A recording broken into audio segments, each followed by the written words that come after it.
Unit 1. Listening, page 10.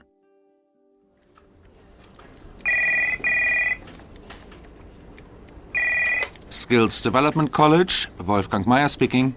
Hello, my name's Carmen Segovia.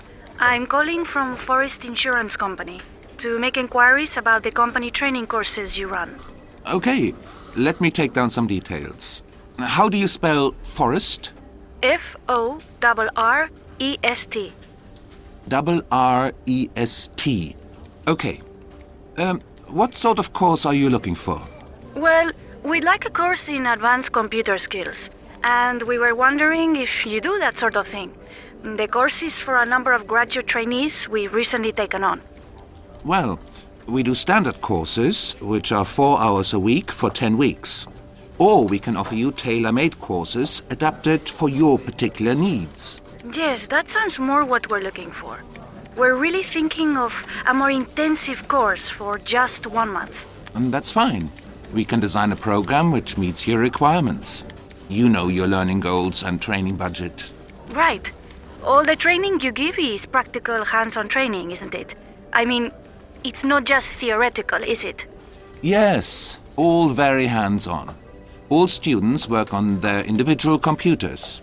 Can I suggest we send around our Director of Studies so she can analyze what you require? Then we can design a course to suit you and give you an exact quotation of how much it cost. That'd be great. When can your director come? Unit 1. Role play, page 11. Okay, shall we imagine we work for a software company with 100 employees? Fine. So what should the course include? I suggest that on the first day, we should explain what the company does and how it's organized. Yes, that's a good idea. We could also spend some time introducing people in the company so that they meet them and learn who they are and what they do. Yes, and how about getting them to spend 2 days learning how our computer systems work? Good idea. That way, when they go to their jobs, they won't always have to ask other people. And I think another useful thing is to explain what to do when they have a problem. For example, when they want time off, or they're off sick or something. Exactly. So that they know what the procedures are and how to deal with them. Good idea. Do you think the course should be internal or given by an external organization? Well, why don't we ask an external organization? That'll mean that staff don't have to give up time to work on the training course. I'm not sure. I think that it should be given by people within the company who know how everything works. Outside people won't know. Maybe. But the problem is that internal staff will need a lot of time to prepare the course and give it. And that'll distract them from their normal work. Yes, but it's still probably cheaper than getting someone from outside to give the course. Yes, possibly. I'm not sure I agree there. Do you think the trainees should do the course in working hours or in their free time? I think it depends how many hours they do each day. If the course is going to be all day, it should be in working time. If it's just a couple of hours, they can do it in their free time after work. I don't agree. I think they'll be very tired after work. You may be right. Okay, what about holding the course for 2 hours every day, from 9 to 11 in the morning? I think that's a good idea. And we can then get different members of the staff to do sessions with the new recruits here in one of the meeting rooms. Fine. That's agreed then. Yes. Unit 2. Listening, page 13. What do you most like about your job? I suppose the most enjoyable for me is training, because it's what I started out doing, so it's the bit that I enjoy most.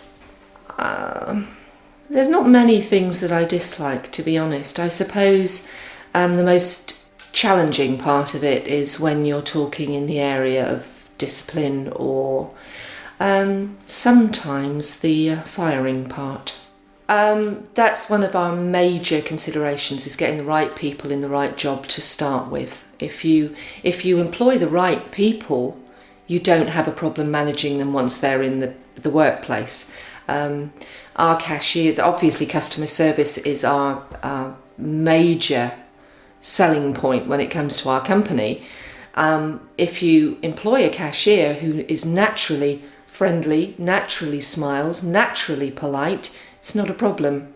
If you try and teach them to be polite and to smile, it doesn't necessarily work. And how did you get into this line of work? I originally trained as a nurse. When my daughter was born, needed a part-time job, and took a part-time job with Tesco. I used to work 9 hours a week on the checkouts, covering lunch reliefs. And then they offered me an evening checkout supervisor's job, which I took. And then I took a full-time job, went into training about 15 years ago. I've worked with them for 22, so yeah, about 15 years ago I went into a job as a training manager, which is a kind of natural progression into personnel. So I did the training job for about 4 or 5 years, and then took my first role about 10 or 11 years ago. And where do you think you might be work-wise in 10 years? Where would you like to be? Where would I like to be? I actually would like to still be working in personnel. The career progression within my firm does tend to try and take senior team through to store management, but it's actually something that I'm not particularly interested to do. I prefer the people side of the business, and I would like to either be still in a personnel role in store or in a regional role as personnel. Now, if someone came to you and said, I've got a job interview, what should I try and make sure I do? Can you give 3 tips for good interview technique? I suppose the first thing is to keep in mind that the first impression sticks. And I'm not looking for people to turn up to interview with me in a 3-piece suit, looking as though they've just stepped out of a fashion plate, but tidy but comfortable. And that first step towards the person who's going to interview makes a huge difference. If you're quite prepared to smile and be open and shake a hand. And sometimes for young people that can be really difficult because they're not used to a formal greeting. And to be totally natural and not try to put yourself forward as something that you're not, because it's too obvious in an interview situation when you're trying to pull the wool over someone's eyes. Talk about the things that you like and talk about the things that you're good at, because you do that naturally. If there's something that you're really interested in, even if it's got nothing to do with the job role that you're actually going into, the enthusiasm will come across. I always know that I'm talking to somebody that's going to be enthusiastic about whatever I put in front of them, because they're enthusiastic about the things that they like in their normal life. Unit 2. Listening, page 14. Speaker 1. Jane Milton. I love being able to work out what a client needs and do it. And I love, having an idea for a new food product for them and then seeing it, in a supermarket, or writing something and then having loads of emails from people because they've used that recipe so much and they can't believe how easy it was, or a whole lot of different things. Speaker 2. Amanda Hamilton. I absolutely thrive on the freedom, just being able to make, my own choices. It is, as you said, a lifestyle choice, although you probably end up working slightly more hours than you did working for a corporation. But you sort of somehow don't mind those longer hours because it's fulfilling. It's your own project, your own baby. And there's also a sense of pride, I think, when you can make your own decisions. Speaker 3. Rob Liu. We do recruitment, and we also do career coaching that's targeting the Chinese-speaking job seekers in the UK. It's a lot of challenge, so it's quite interesting because I quite like the sort of people element of it. You see people sort of improve really within quite a short time. Sometimes that's very inspiring. I think it's good to get to see people making positive changes in their life. Speaker 4. Adam Evans. So that is my long-term aim, to make every single individual in this 30, in this team of 30 to be the best. Whether it's people who work in marketing, or it's somebody who's doing the paperwork, or whether it's somebody who visits, or it's an area manager. And so while they're doing the day-to-day business, what I'm doing is I'm building and getting their future ready. So when they arrive, there's a job there for them. And that's what I enjoy. That's one of the main things. Speaker 5. Harriet Barber. I like the diversity of projects because we always work with different clients and on different projects. We also work on very large-scale projects, so we're working on things like Crossrail and the Olympics and lots of urban generation in London. So it's exciting to see how these projects are progressing and all of the effort that goes into them, that sort of thing. So that's really nice to see. Unit 3. Listening, page 17. So, finally, let's have some advice from each of you about how to go about getting that first job, the one you've studied so hard to prepare for. Jürgen. My advice is this. Especially with the first job, prospective employers want to get a complete picture of you, not just what you've been studying and your holiday jobs. So, include a section in your CV for the things which you like doing in your free time. These say a lot about you, and may make you a lot more interesting than all those other kids who just spend their evenings going to the pub or listening to music. Okay. Marta? I was reading somewhere that in the US, more than 80% of applications nowadays are made electronically. Human resources officers don't want the trouble of having to file lots of applications. So, what comes by snail mail goes straight in the bin. What goes into the computer is there in front of you, at the click of a mouse. Thanks for that, Marta. Alex, what's your advice? Well, I agree with everything I've heard so far, but one thing I'd like to emphasise is that you've got to make yourself as attractive as possible to a potential employer, so make your good qualities stand out. On the other hand, don't ever tell a lie, because it'll catch up with you in the end. You'll be found out, and when that happens, the only thing you'll achieve is a feeling of embarrassment. That's good advice. Luli, it's your turn to offer some words of wisdom. Words of wisdom? Mine's just plain common sense, and comes from long experience of non-native speakers writing applications in English. Get someone to look it over before you send it. Someone who speaks the language well, preferably a native. Because it's such a pity to lose that all-important chance for a job interview because of some slight grammatical mistakes. And they do make a difference to the impression you're giving. Good point, Luli. And I couldn't agree more. What about you, Ivan? Frankly, I agree with everything that's been said in the last 5 minutes. I get pages and pages of applications every week. And I find it hard to sort people who are genuinely interested in working for us, from the ones who just send the same application to every company on the internet. So, though they all have names and addresses, they don't all get replies. My advice is to follow up that application with a call, to ask if your application has been received and to show that you are really interested. It makes all the difference, and chances are you'll get invited in for a chat. Unit 3. Speaking, page 19. Adam Evans. Understand and do the research, because the impression when somebody comes in and they talk about your organisation, even though they've never worked there, and they know that you've been around for 500 years, and you know that you're the leader in Asia, and you know this, it's quite, wow, this person has done the homework.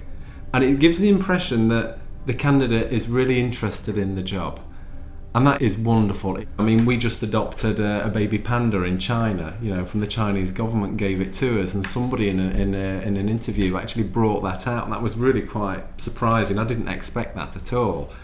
And so the impression of that candidate was suddenly, this person's interested.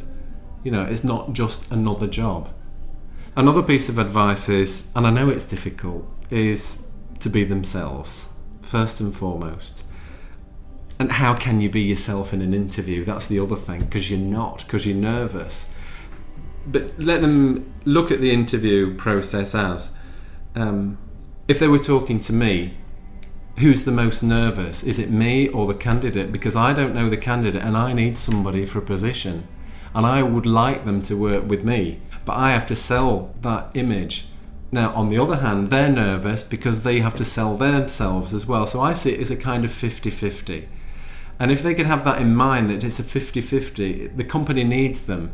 It's not just, will I get the job or won't I get the job? It's, is the company really good enough for me? Because they're important people. And if they've got to the interview stage, then they're on the way. They're on the way. And ask questions. If there's any doubts or anything they don't understand, ask questions. And smile. Important, really smile, be pleasant, but be themselves.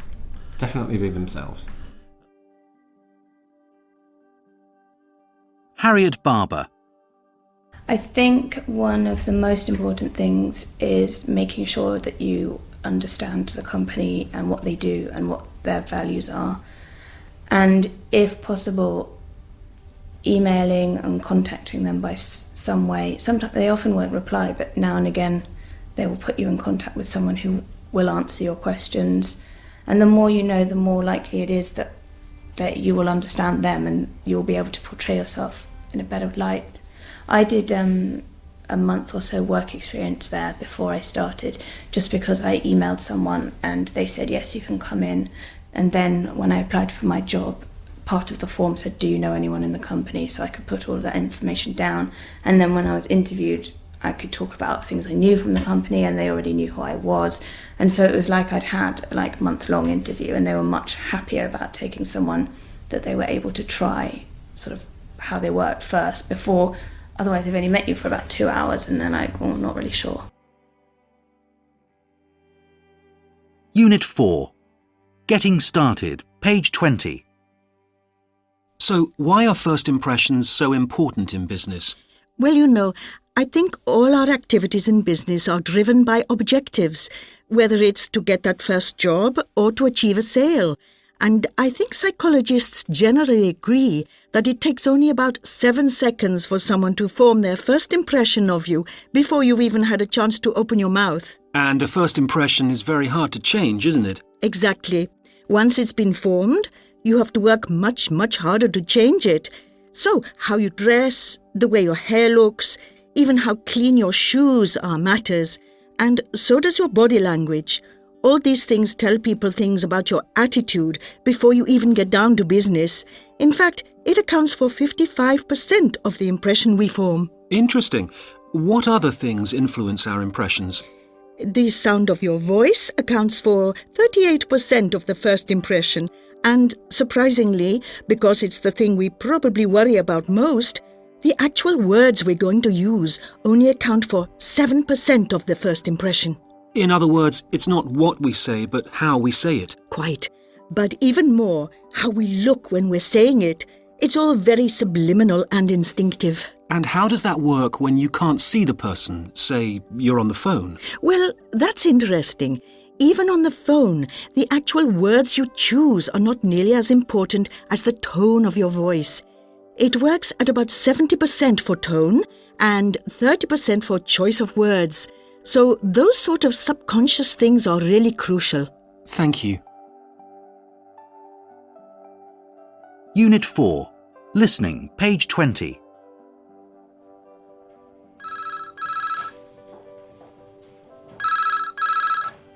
Princess Hotel, how can I help you?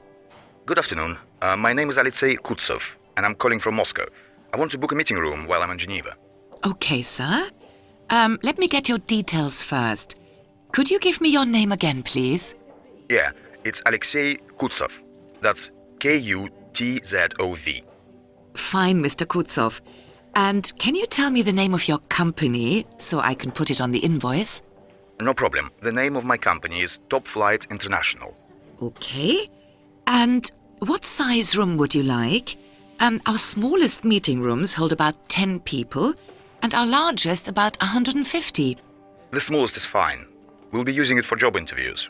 We're looking for staff for the office we're opening in Switzerland. There'll be 3 of us plus the interviewees. And when would you like the room for? I was hoping for May the 13th. That's in a month's time. Right, sir. I'm just checking availability. Yes, that's fine. Good. Could you let me know the rates, please? Sure. They're taken by the hour, and we charge 40 Swiss francs an hour. Okay, well, I'd need it all day, actually. From 9 in the morning through to about 8 in the evening. Although I hope we'll finish earlier than that. Okay, that's fine, sir.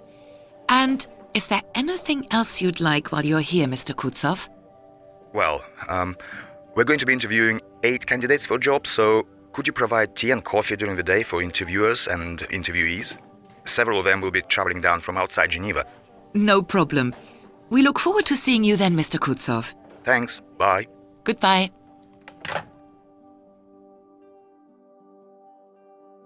Unit 4. Listening, page 22.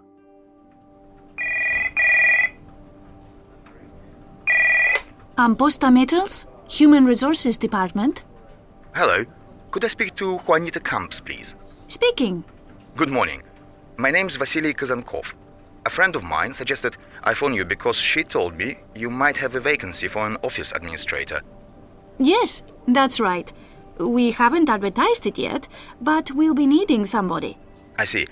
Do you mind if I ask you some questions about the job? No, not at all. Can you just hang on a sec while I get the details of the job up on the screen? That's it. Now, what would you like to know? Can you tell me if the job is full-time or part-time? Well, we haven't finalized details yet, but I imagine it will be mornings only. Would that suit you? Yes, very much.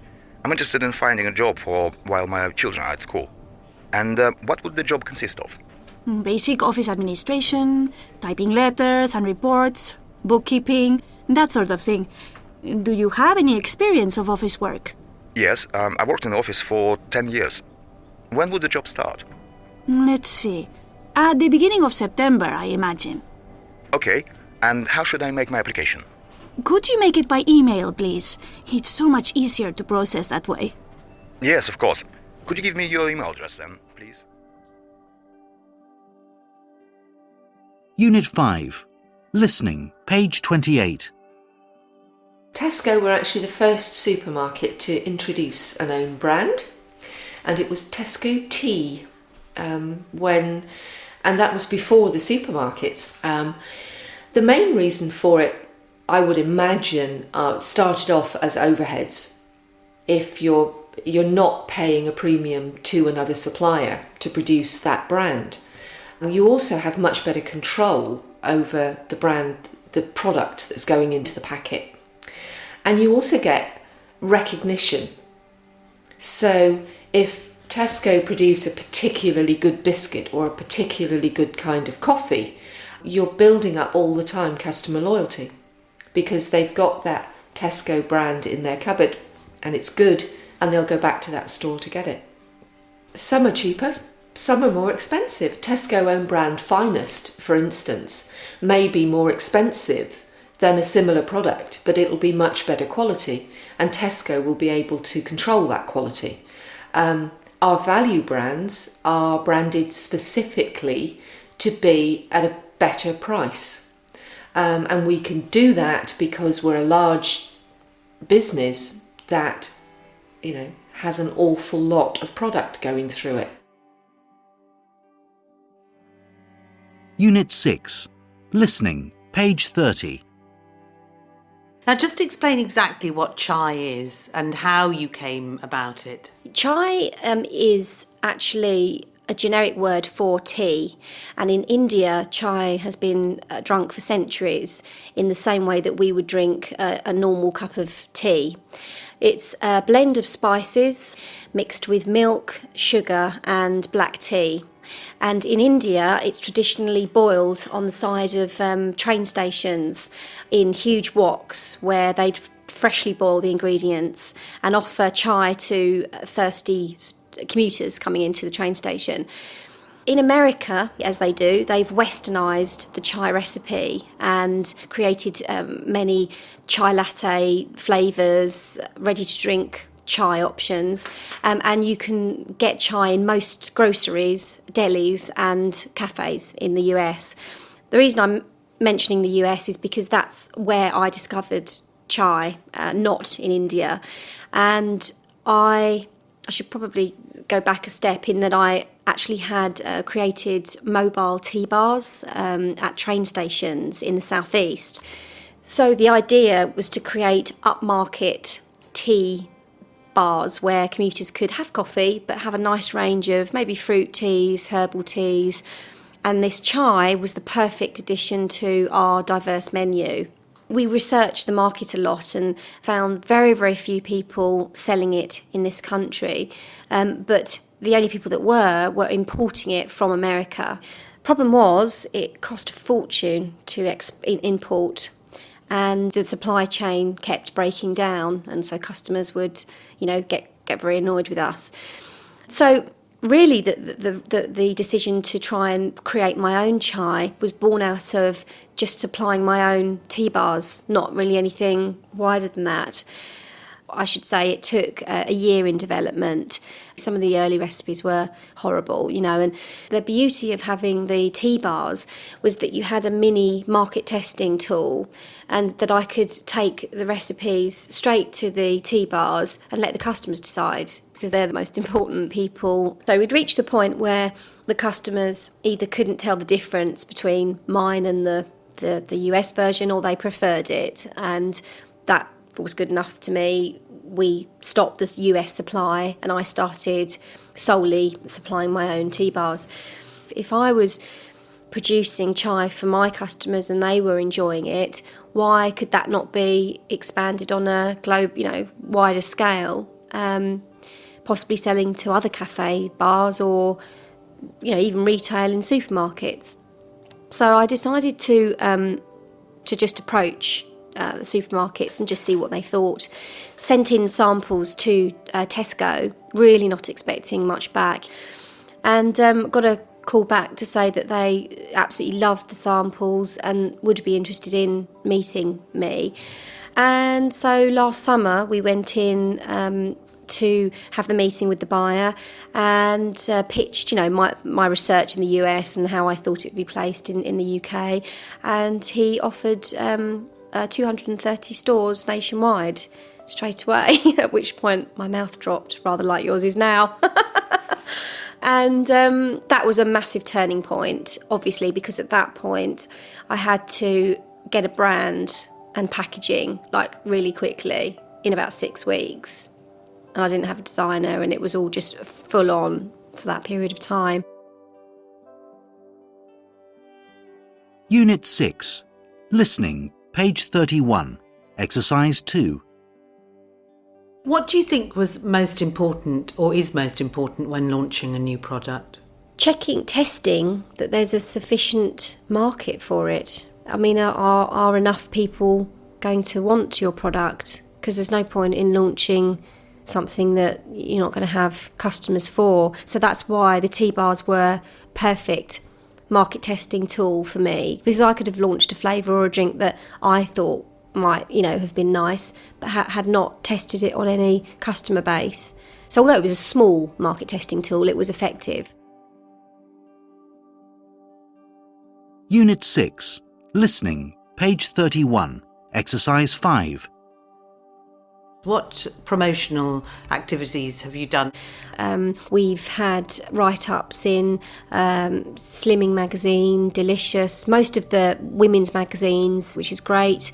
In the FT this weekend there was a piece about me, which was great. And that's obviously a really high-profile newspaper, so it's just all about raising awareness to try and increase sales. In terms of getting new customers, we have one strategy, and that is sampling. The more people that can try the drink, the more customers will get, because it is unique taste. So we do a number of sampling shows. We did the BBC Good Food Show last year, and sampling out on the road and pick festivals or large areas where there's lots of people. I don't have big budgets for advertising, so presumably you use your website a lot. Yes, yeah, absolutely. It's like your shop window to the world, because the internet brings us all together. You can receive interest and possibly, hopefully, orders. So if I looked at that sachet on magazine thing, and you're looking at sort of over 100,000 for a run, and some of the big players, they just have so much marketing spend, and my product is sitting on the shelf next to these big players. How do you compete? It's a real challenge to compete with moderate budget. I recently did a show at the London Food Fair, where we did some sampling of iced chai, actually, because it's all very well launching a hot drink, but then what do you do come the warmer months? Unit 7. Listening. Page 35. Lucerne Design, Marcel Schaub speaking. How can I help you? Hello, Mr. Schaub. It's Tasha Markova here from 100% Design. Ah, 100% Design. Good to hear from you. Go ahead. You sent me an email the other day asking about prices. I thought I'd just ring you to give you the information. Right, fine. Let me just note it down then. Here it is. Floor space at the exhibition, which runs from the 22nd to the 25th of September, costs between £295 and £340 a square metre, excluding VAT. The difference in price depends on when you book and whether you want us to supply a basic stand. Okay. And can you tell me if there are any other costs? Sure. On top of that, you'll have to pay £115 for insurance. That's a legal requirement. And you have to pay £300 in advance as a registration fee. Okay. And when's the last date for registration? The 13th of June, but you'll be leaving it a bit late by then, as the best places will have been taken. And how would you like us to pay? By bank transfer. I'll send the bank details to you by email. Right. Thank you. I'll also email you a floor plan, so you can see the spaces which are still available. The sooner you choose and reserve one, the better. But didn't you say by the middle of June? Yes, but for actual locations, we work on a first-come, first-served basis. Ah, I understand. And when do we have to pay the full amount? The deadline for that is 1 month before the exhibition starts. In other words, the 22nd of August. After that, your reserved space can't be guaranteed. Okay, I've got all that. Thanks, Tasha. I'll discuss this information with my boss and get back to you. Can I have your phone number, please? Yes, it's 01399 445378. Unit 8. Getting started. Page 38. Carl. I think you just have to be... there's a very sort of thin line between being pushy and being persuasive. And I think you have to be very, very polite. When someone's obviously busy, you need to give them the time and call back another time. But at the same time, you shouldn't just give up on the first rebuttal. You do need to continue. Adam. First of all, it's planning. So it's which clients you want to go to, with what product you want to take them, why you think they're interested in it, what information you're going to give them and when, what kind of follow-up, what kind of event you will organise for them. It's a whole sequence, and it's on the day-to-day, how you phone them up, make an appointment with them. But and also it's also believing in what you're selling to them as well. I think to be persuasive, you have to know what you've got in your hands. Yes. And you have to understand the philosophy behind it, the needs of the client. That's what makes it persuasive. And the way that you present it as well. Rob. Right. I think first of all is the ability of being able to listen to your client, to be able to understand what is it that they are really looking for and what are their needs, essentially, and also to be able to communicate with them and during that conversation to actually make them aware that what you can offer would be the best solution to what they need. Duncan. Yeah, we'll go out for lunch with people and coffee maybe, and just get face to face with them, build that relationship. So first point then, do you like somebody? So you've got to be likable. Do you trust this person who you're going to allow or not allow to persuade you? So you've got to be trustworthy, I think, and you've got to therefore be honest.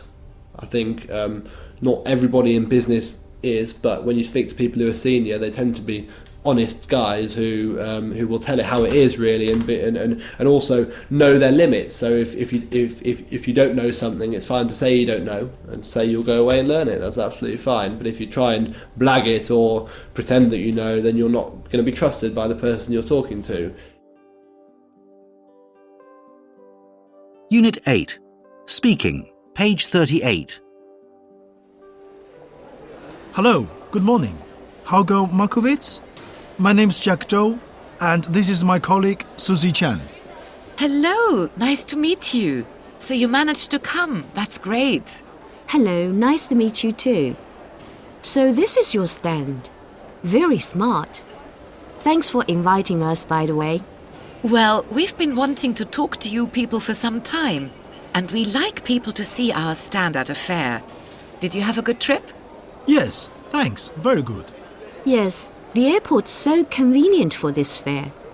Lovely city, isn't it? Yes, lovely. Where are you staying? We're staying at the Ritz, in the city centre. Oh, good. They say it's the best hotel in town. When did you get in?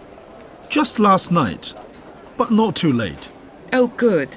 Now, can we show you a few of our products? Take a seat if you like. Thanks. Busy, isn't it? Incredibly. And it's been like this all week. This fair's getting more popular every year. Now, would either of you like a cup of coffee or tea before we get started? Yes, please. I could really do with a cup of coffee myself. What about you, Jack? Tea for me, please. Fine. I'll just send one of our people out for it. Mark, can you bring 2 cups of tea and 1 cup of coffee, please? Sure. Unit 8. Listening. Page 41. Hello, back again? Yes. We've been doing a bit of thinking, and we've decided some of your products could interest us if the terms were right. Well, that's good news. Which items are you thinking about in particular? Let's start with the cock pops, shall we? I think we might be able to sell some of those, if only for novelty value. Well, I'm sure you'll have no difficulty in selling quite a lot. How many are you thinking of? Well, we thought we'd start with 200 or so to see how they go. Just 200? I think 2,000 would be a better number. 2,000? Sure, because I think you'll find they sell really well. Look, I'll tell you what. If you took 2,000, I'd take back whatever you couldn't sell after a year at the price you paid for them. How does that sound? 2,000 on sale or return? Yes, we'll accept that if we can agree on the other details. Great! I'm a bit worried about the price you're asking. Because if we put the cork pops at 12 euros each, we wouldn't make any profit. We'd have to spend quite a lot on promoting them, you know. So, what do you suggest, Susie? We'd like to pay 9 euros a unit. Well, I can agree to 10 euros per unit if you buy other products from us as well. Okay. I think we could go to 9.50 euros. if you give us a discount of 5% on sales of over 2,000. You mean if you place a repeat order, you'll want a 5% discount on the price we've just agreed? That's it. Agreed. I've noted down those details and I'll send you an email to confirm things. Fine. Now, what else can I interest you in? Well, let's talk about the battery peeler. Great. I'm sure we'll be able to offer you something. Unit 9. Listening. Page 44. Good evening.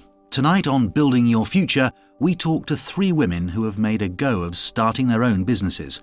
We talk to them about the excitements and risks of running your own business and find out what it takes to be an entrepreneur in the 21st century. But first, we ask them why they started up their businesses in the first place. First, you, Lisa, why did you decide to take the plunge? Well, you know, my mother's Italian, although I was born and brought up in Wales. Anyway, I noticed that in my hometown, most specialist food shops had closed down in the last few years, and there was nowhere you could buy handmade pasta. So I thought, here's my opportunity. No competition and a really good product. So on March the 1st last year, I opened my own outlet. Great. And you're doing well? Really well. And you, Nayara, what inspired you to become an entrepreneur? I'd worked for an airline for 20 years in marketing. That is, until the end of last year, when I was made redundant. Suddenly, in my 40s, I found myself, with nothing to do. I mean, I found that pretty traumatic, and I thought, I don't want this to happen to me again. Perhaps I'd better take charge of my own future. So, at the beginning of February, I bought into this franchise with my redundancy money. It's actually a travel agent's, as a matter of fact. And since then, I've got to say, I've never looked back. Gone from strength to strength? That's right. Best thing I ever did. Can you explain for those listeners who don't know what a franchise is? Sure. Basically, it's your own business, but you buy the right to sell the products of a large franchising organization. You pay fees and part of your profits, and you use their logo and benefit from their marketing. McDonald's, the fast food chain, is one example. Each restaurant is, in fact, a small business. Thanks, Nayara. And you, Matilda, why did you decide to go it alone? I'll tell you. I'm one of those people who's ready to work really hard, but quite honestly, I was tired of being a secretary. My boss would say, can you organize this meeting for 10 o'clock? Or can you type up this report by tomorrow? And there I was working really hard and not really being appreciated. I wanted to be doing something with a bit more excitement, where I was taking some risks or not just organizing meetings and typing up the same old things all day. So, Matilda, if I can continue with you, how did you go about setting up your business? Where did you get the idea? Unit 10. Listening. Page 48. My name is Jane Milton and my business is called Not Just Food. And what does your company do? Gosh, we do a mix of food-related marketing things, from recipe writing to preparing food for photographs to organising exhibitions. And what market research did you do before launching your company, and how did you go about it? I was quite lucky, actually. I was told about an organisation called the Training and Enterprise Council at that time, who ran business startup courses. And I went on one of those primarily really because at the end of it, they would help you to get any funding you needed, and you stood a better chance of getting money from a bank if you'd done one of their courses. And I had the 2 men who tutored me through the 8 weeks, I think, of 1 or 2 hours at a time. They were incredibly rigorous about the setting up of my business and how realistic my business plan was. And they made me cold call companies to ask if they would use my services if I did this kind of work. And I nearly made myself ill doing it. I really hated the idea of doing it. But I phoned people and said, I'm not trying to sell you anything. I'm trying to do some research. Can you give me 5 minutes to answer some questions. And some people said phone back another time, and at that time I phoned back. And about 50% of those initial people that I interviewed became clients when the business started. So it was a great system. So really there's nothing to beat doing your own market research rather than employing someone else to do it. I think that's probably right. I mean, I'm sure a market research company could have done some, but even in the office, when somebody else answers the phone and explains what we do, they're less successful at getting work than I am, because I'm just much more enthusiastic about it, I think. And I think that helps. And what options were open to you for raising finance to start up? Initially, I got a small business startup loan at a very competitive rate with one of the banks through this scheme that I'd been on. But I didn't need much to start. I borrowed a laptop computer from somebody, and I just, made do. And I set up office in my spare bedroom, and so my overheads weren't that high initially. And I also took a part-time job at first, so that I had enough income just to pay my most basic bills while I got started. What do you think is important when looking for finance for a startup? I think you have to be realistic about how much money you need, and also realistic about how much you can afford to pay back, because obviously nobody lends you it without wanting it back. And so you have to be sure that whatever you borrow, you could meet the monthly repayments. Unit 10. Listening. Page 51. And can you tell me a bit about what your company is and what it does? Basically, we're a specialist bearing company. We act as master distributors for a number of American manufacturers, German manufacturers, and also supply specialist bearings into the nuclear and research industries. And can you tell us the story of how you set up this company? It essentially started because my father, who previously used to work in the bearing industry, decided he would approach a company to become their agents, which was Carter. He did some of the work to get that into process, and basically because of his age, he was coming towards 60. I think he sort of backed off of it, and I spoke to him about it, and it seemed like a very good idea. And I approached the company myself and started to run with it. Did about a year's work, unpaid, just trying to build up the business, and then achieved an order that was big enough for me to start properly, basically. What's important about starting up a new company, or when you're thinking of a new business venture? I think it's clear to have a good business plan. You need to know what the market is, how you fit into the market. You need to know what your overheads will be and all of your costs. You also need to know your profitability. So it would be pointless starting a business if you didn't have any profitability in it. I think you need to have something that's an advantage over your competitors, because obviously there's typically other people in that marketplace already, and you need to offer something different. Carter Bearings supplies bearings to companies in many different countries. How do you find new clients? But there's numerous ways. I mean, we actively look for clients who will use the very specialist products we have, and we know their market sectors, and we know how to target them. And quite often it can be just calling them up. Quite often people will find us on Google. Typically the internet, Google AdWords, having our website show up very highly because our products are very specialised. It's very easy to get high Google search results. We can normally come in top. So what would you say is the key to working with clients whose cultures are different? Understanding what they culturally expect. So, for example, Northern Europe would expect to have a delivery on time. They'd expect to have a discount if they pay their invoice within 10 days. They typically don't negotiate pricing. They expect to get the best price first of all.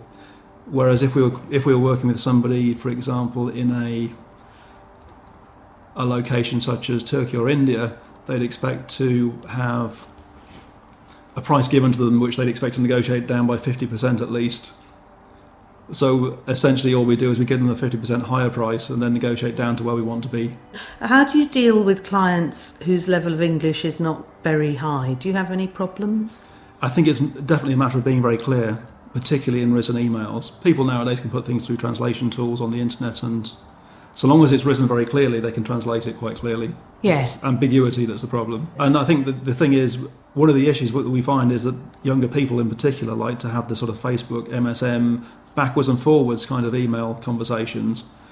And that can become very, very problematic. And also, if you're trying to track back how an error has occurred, you need to go through lots and lots of emails. It's better to have everything in one email, which is very succinct. What do you think the advantages are of buying through a distributor instead of buying direct from the manufacturer? Local support, you can buy in the same currency as your own currency. If a lot of the companies we represent are USA, the fact that we ship in consolidated shipments means that we'll be more competitive. If you had to ship just one bearing over, it would be expensive. And how do you find new suppliers? It's very much a case of we'll try and find somebody that we can find that's doing something very specialist. They're not being properly represented or not represented at all, and approach them, giving them some of our previous history and what we think we can do for them. And if that develops further, it's a matter of negotiating a contract. As I said, find a manufacturer who doesn't have any sales locations in your area or territory and really negotiate with them. It's something that we're always trying to find a company that we trust as well. It's very much a matter of judgment. What do you think the keys are to survival or prospering in hard economic times? Well, we've defined very specialist market sectors, and we define the areas where we think are not very well supported by other companies or don't have good coverage on product or have various other problems. I think also involved in that, controlling finance. There's no need to pay too much for all the services that you require. But it's very important to keep negotiating staff. We use lots of freight companies. We negotiate it regularly. Telephone services. We've actually grown 40% each year during the recession just by encroaching into different market sectors, specialist sectors. And even last year we increased our turnover by 67%. Unit 11. Listening. Page 52.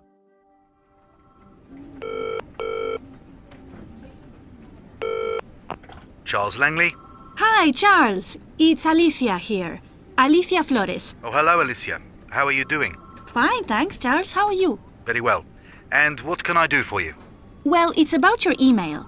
I have a few questions I thought I'd better just clear up quickly before I get down to investigating. Okay, fire away. What do you want to know?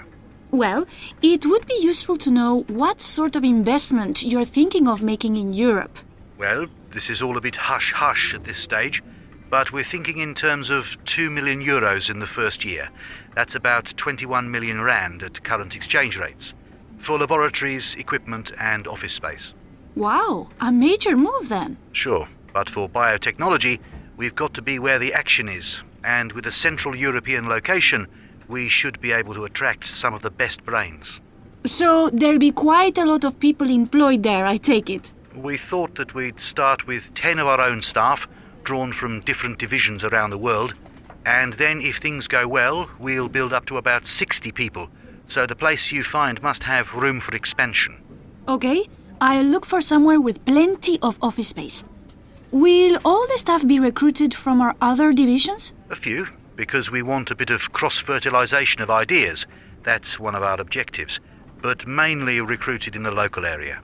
Okay, that sounds interesting. And we're looking for a manager from inside the company to head up the new venture. So can you suggest some people so we have, say, 2 or 3 options to choose from? It'll be a great opportunity for someone ambitious to run a growing operation, I mean. You're certainly right there. And one last thing, Alicia. What's that, Charles? I hear that in some regions in Europe they offer government grants for companies thinking of moving there. Can you check the possibilities and see what's going? It could save us some money if there aren't too many strings attached. Sure, I'll get onto all this right away and let you have a proposal in a few days' time. Great stuff, Alicia. I'll look forward to that. Bye. Bye. Unit 12. Listening. Page 57. Good morning and welcome to the Adelphi Hotel. Thank you all very much for coming. Some of you have travelled a long way to hear us today, and I hope you've all had good journeys. So, let me introduce myself. My name's Peter Furlong, and this is my partner, Mark Davies. The purpose of this presentation, as you know, is to explain our business plans to you and hopefully to get you interested in investing in Clock Options Express. In my presentation, I aim to do three things.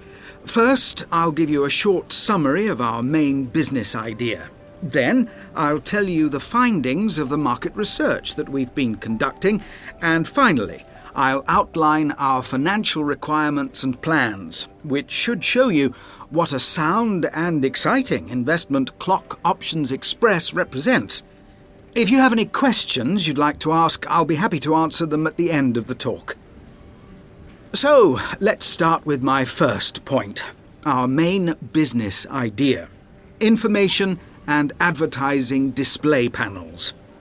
This idea arose from the observation that in this city and in surrounding towns, there's a definite need for reliable and accurate information to drivers and other travellers concerning the time, traffic conditions, parking, and the public transport situation, and that this information could be shown on public display panels strategically situated on main road accesses to the city and at railway stations.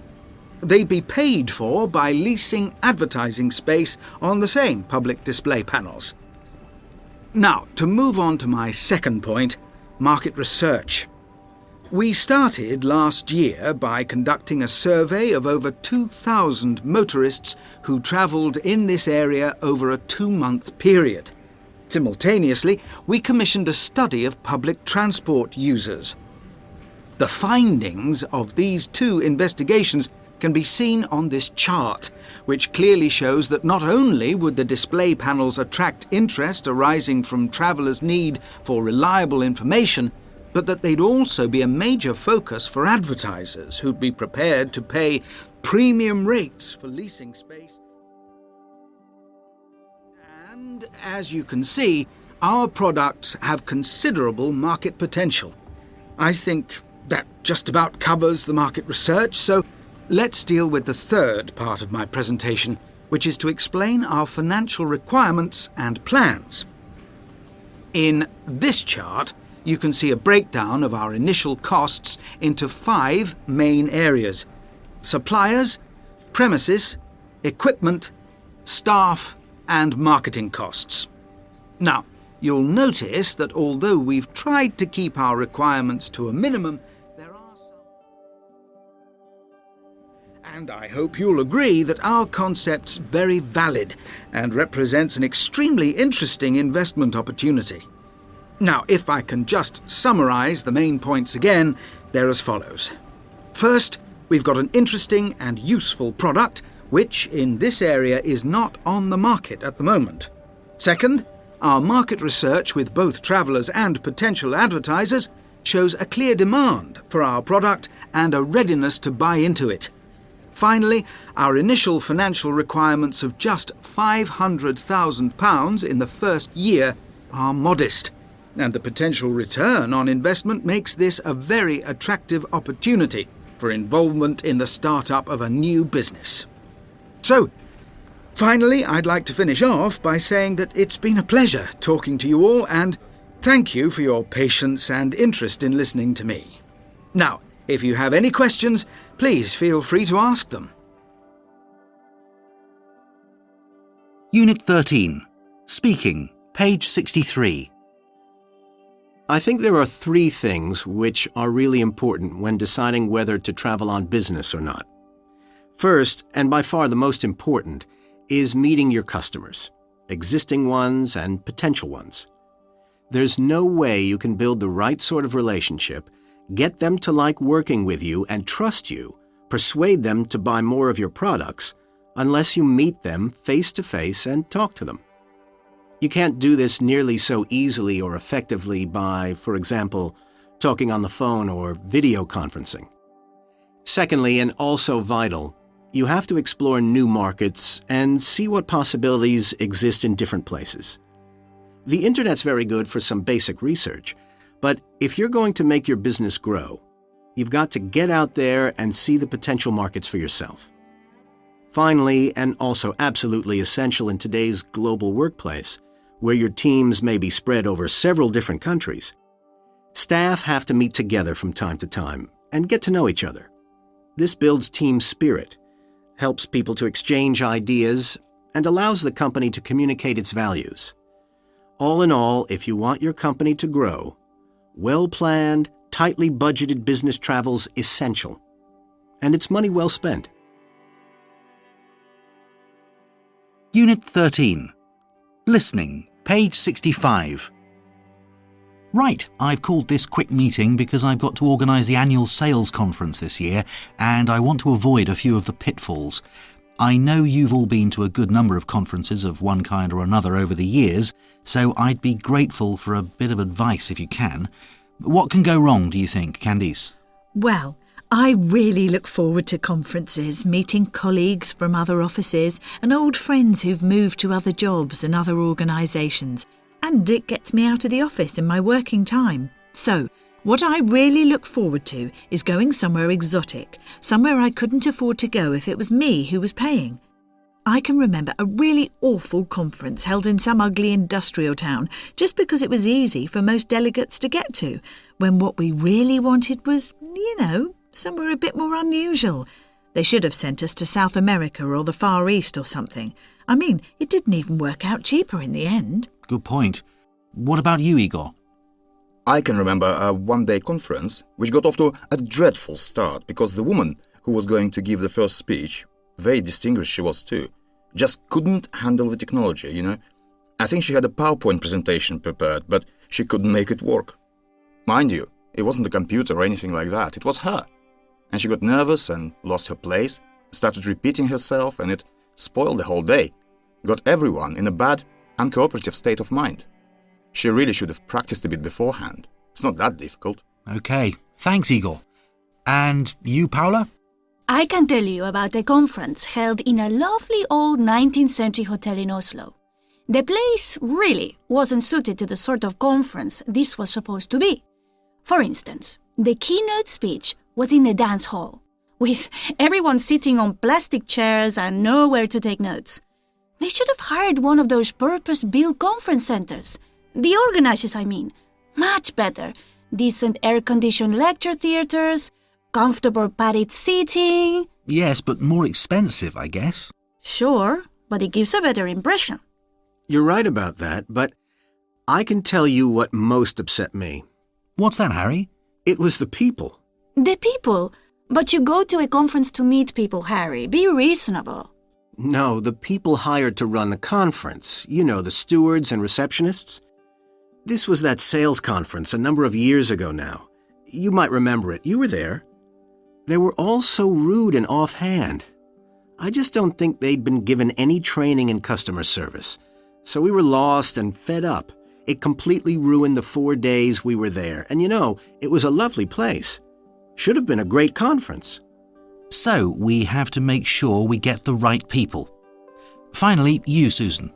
It's hard to remember, actually. What? I mean, it's hard to remember a good conference in my case. I hate them all. But, being in a wheelchair doesn't help. It's not the lifts or things like that. It's staying in hotels. Somehow they're never quite right for someone like me. I just find the rooms unsuitable, too hot or too noisy, things like that. And I find it difficult to sleep in a strange bed. There are several things there which I'll have to bear in mind. Thanks, Susan. So, what other advice can you all give me before I go off and start emailing people? Unit 14. Listening, page 66. Conversation 1. South Pacific Tourism Organisation. How can I help you? Good morning. Can I speak to Martin Forbes, please? That's me. Oh, hello, Mr. Forbes.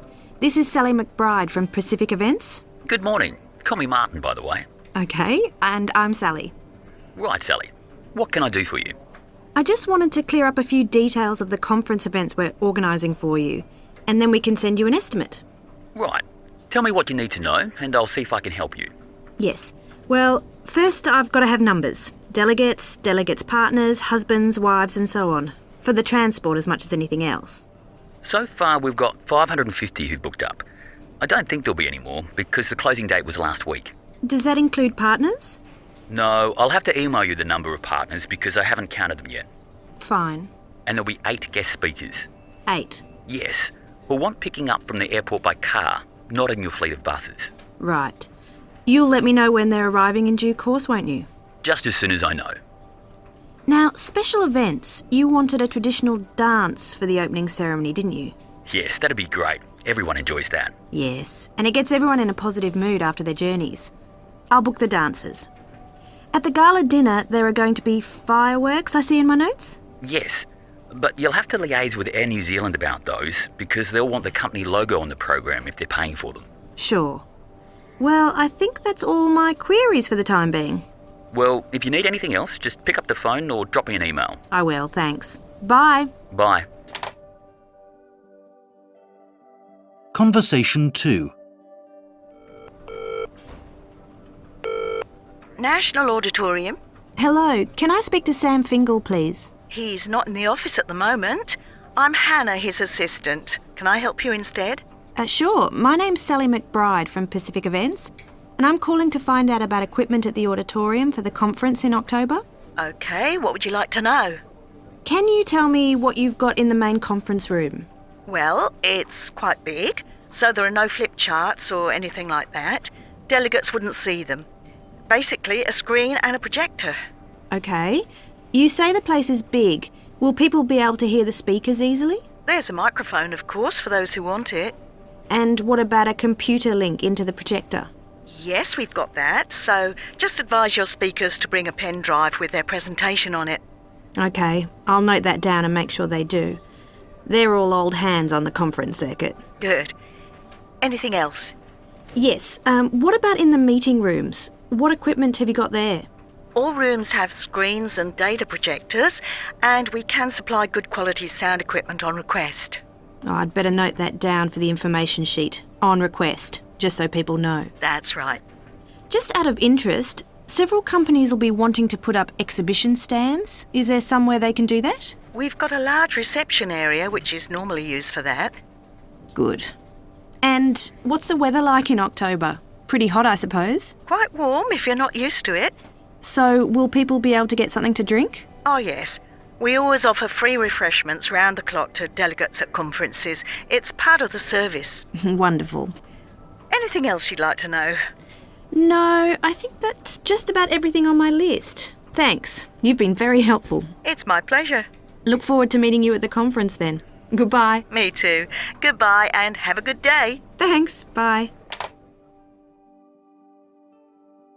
Unit 14. Listening, page 68. Conversation 1.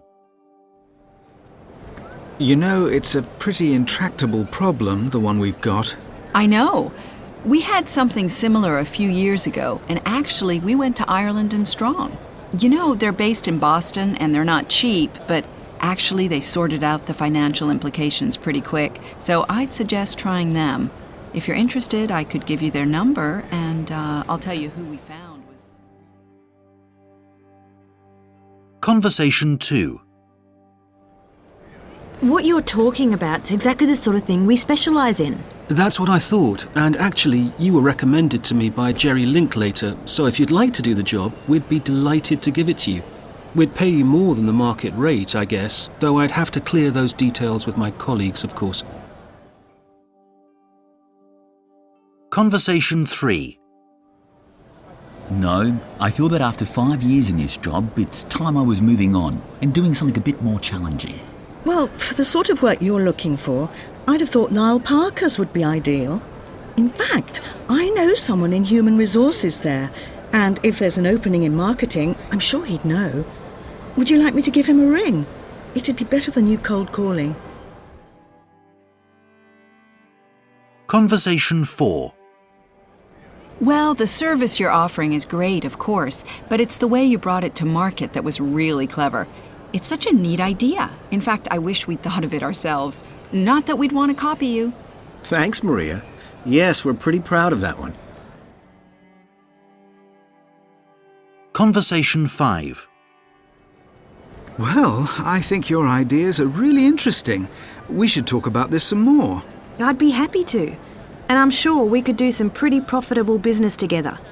How about fixing something up where we talk about this properly? It's too noisy here and there are too many other people around. Are you going to be in Amsterdam soon? Otherwise, I could fly over to London. It's not that far. And it'd be a pity to let an opportunity like this slip. Unit 14. Listening, page 69. Can you describe Pacific World to me? What exactly is it? Pacific World is a destination management company. They have offices all across Asia, Southeast Asia and China. A destination management company is a company that basically when you go on holiday or you organise an event in Asia, they are the people that handle all of the ground arrangements. So if you were on holiday and arranging tours, transfers, hotel accommodation, they are the people behind the scenes that organise those. And are they also for business travellers? Not so much business travellers, but for event management agencies. If you are an event management agency in the UK, organising a conference or incentive over there, you will always use a DMC, destination management company, to do that because they have all the local relationships, they organise all the dinner venues, they organise all the creative ideas to make your event special. What sort of company might use you? Someone like World Event Management or various different companies, probably names that wouldn't be that well known because their agency is usually about maximum 100 people. So it could be marketing agencies with an event management side to them. But the people using those are people like pharmaceutical companies, IT companies, who would use an event management agency to organise their annual conference for their staff or incentive for their sales staff, that kind of thing. What's the biggest event or conference that you've organised? We're just working at the moment on a conference it's a corporate company that have come to us to organise a conference for all of their worldwide staff in Shanghai. It's for 1,500 people. So for them, we then have to, because they don't know China, they don't know Shanghai, and they know that we do, we've then sourced all of the accommodation and the meeting space. So you're talking about several hotels for that size group, all within close proximity to the convention centre.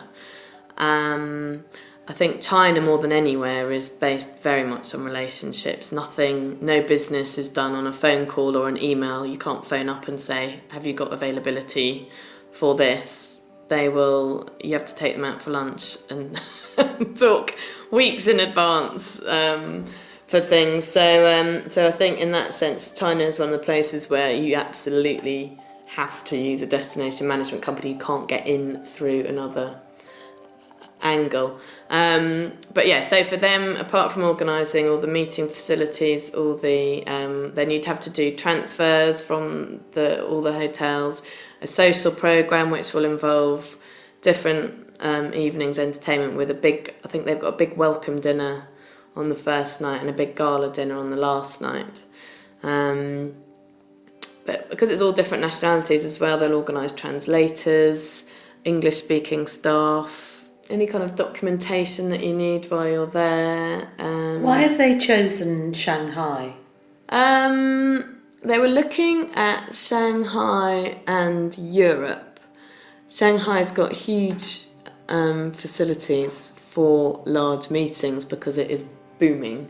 And the hotels go up so quickly, everything is built so quickly that it can cater to that size. Also, Shanghai is such a modern up-and-coming city. It is the place to go at the moment. It's expensive. The rates are very high because they can do, just like Hong Kong was not so many years ago, that's what Shanghai is now. So I think prestige, actually. It's an exciting, exotic place to go, and it's also very much, it's a huge financial centre that is booming, and so in that sense, to a finance company, which this is, it's incentivising to their staff, and they see the sort of affluence of a destination. I think it gives you a big buzz. Unit 15. Listening, page 70. So, the purpose of this workshop today is to talk about some of the problems you people have with meetings, and to see if we can find our way to solving some of them, and making your working life just a little happier, and perhaps a bit more productive. So, let's just get a few ideas of the sorts of problem you have with meetings. Let's start with you. Your name is? Martina. Okay, Martina, tell us a problem. Well, this one's a fairly typical one in this company. I was sent an agenda for the meeting a week before. I spent a lot of time preparing for it, getting together a presentation for my part, doing a bit of research, finding statistics and so on. Then I got a phone call saying my boss had suddenly had to go off on an urgent business trip to Paris. And could I ring everyone to say it wasn't happening? The meeting still hasn't happened, and that particular boss has left the company. How frustrating. Totally. And you? Sasha. Well, to tell you the truth, I find some meetings so stressful that about 2 months ago there was this meeting and I decided I just couldn't take it and I didn't go. When they asked me afterwards why I wasn't there, the only thing that occurred to me to say was that I was terribly sorry, but I'd just forgotten.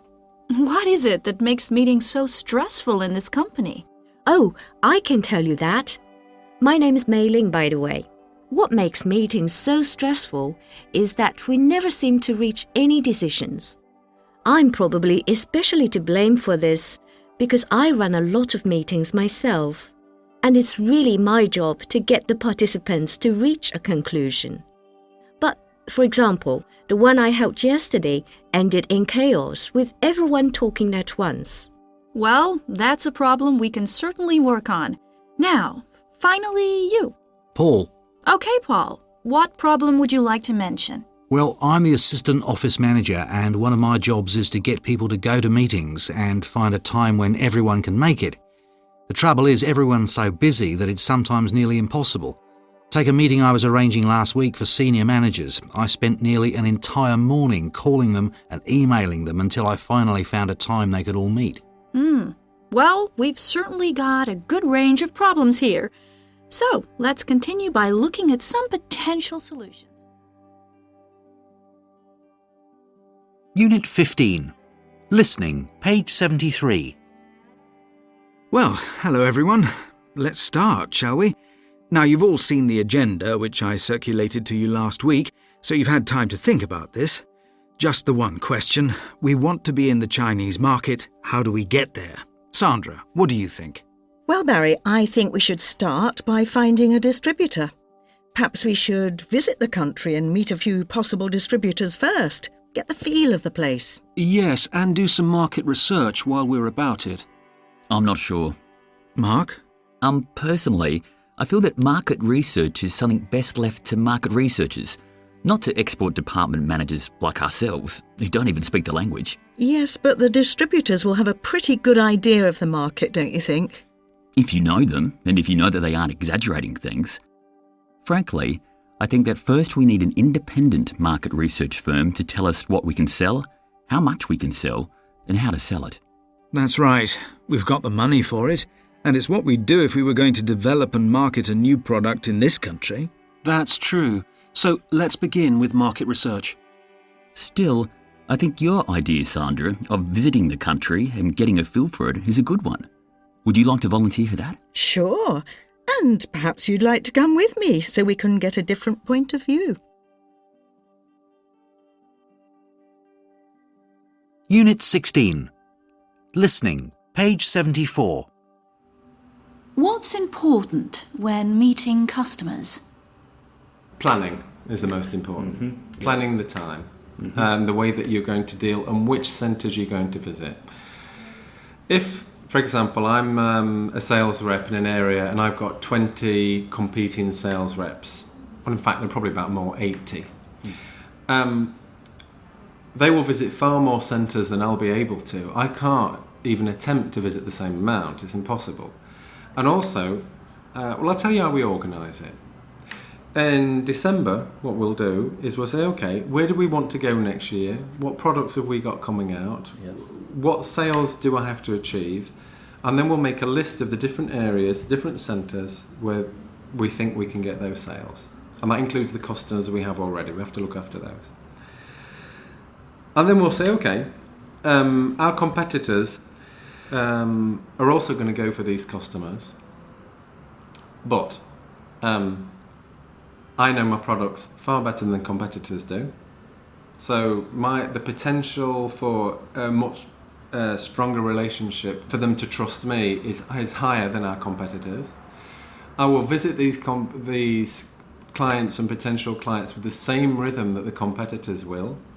I won't visit as many, but you need to have visited clients throughout the year between 5 and 6 times on average. If you visit them once, it doesn't serve any purpose whatsoever, and neither does it twice.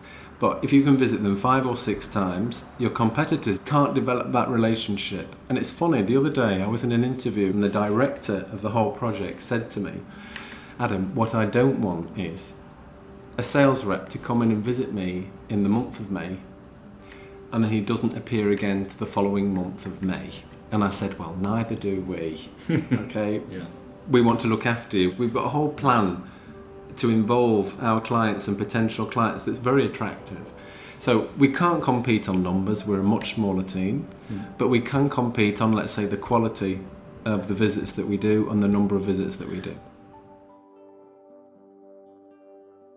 Unit 16. Listening, page 77. Speaker 1. My name's Gustav Bremitz, and I'm Senior Production Engineer with Florentino International. The reason I favour the company jet is simply convenience.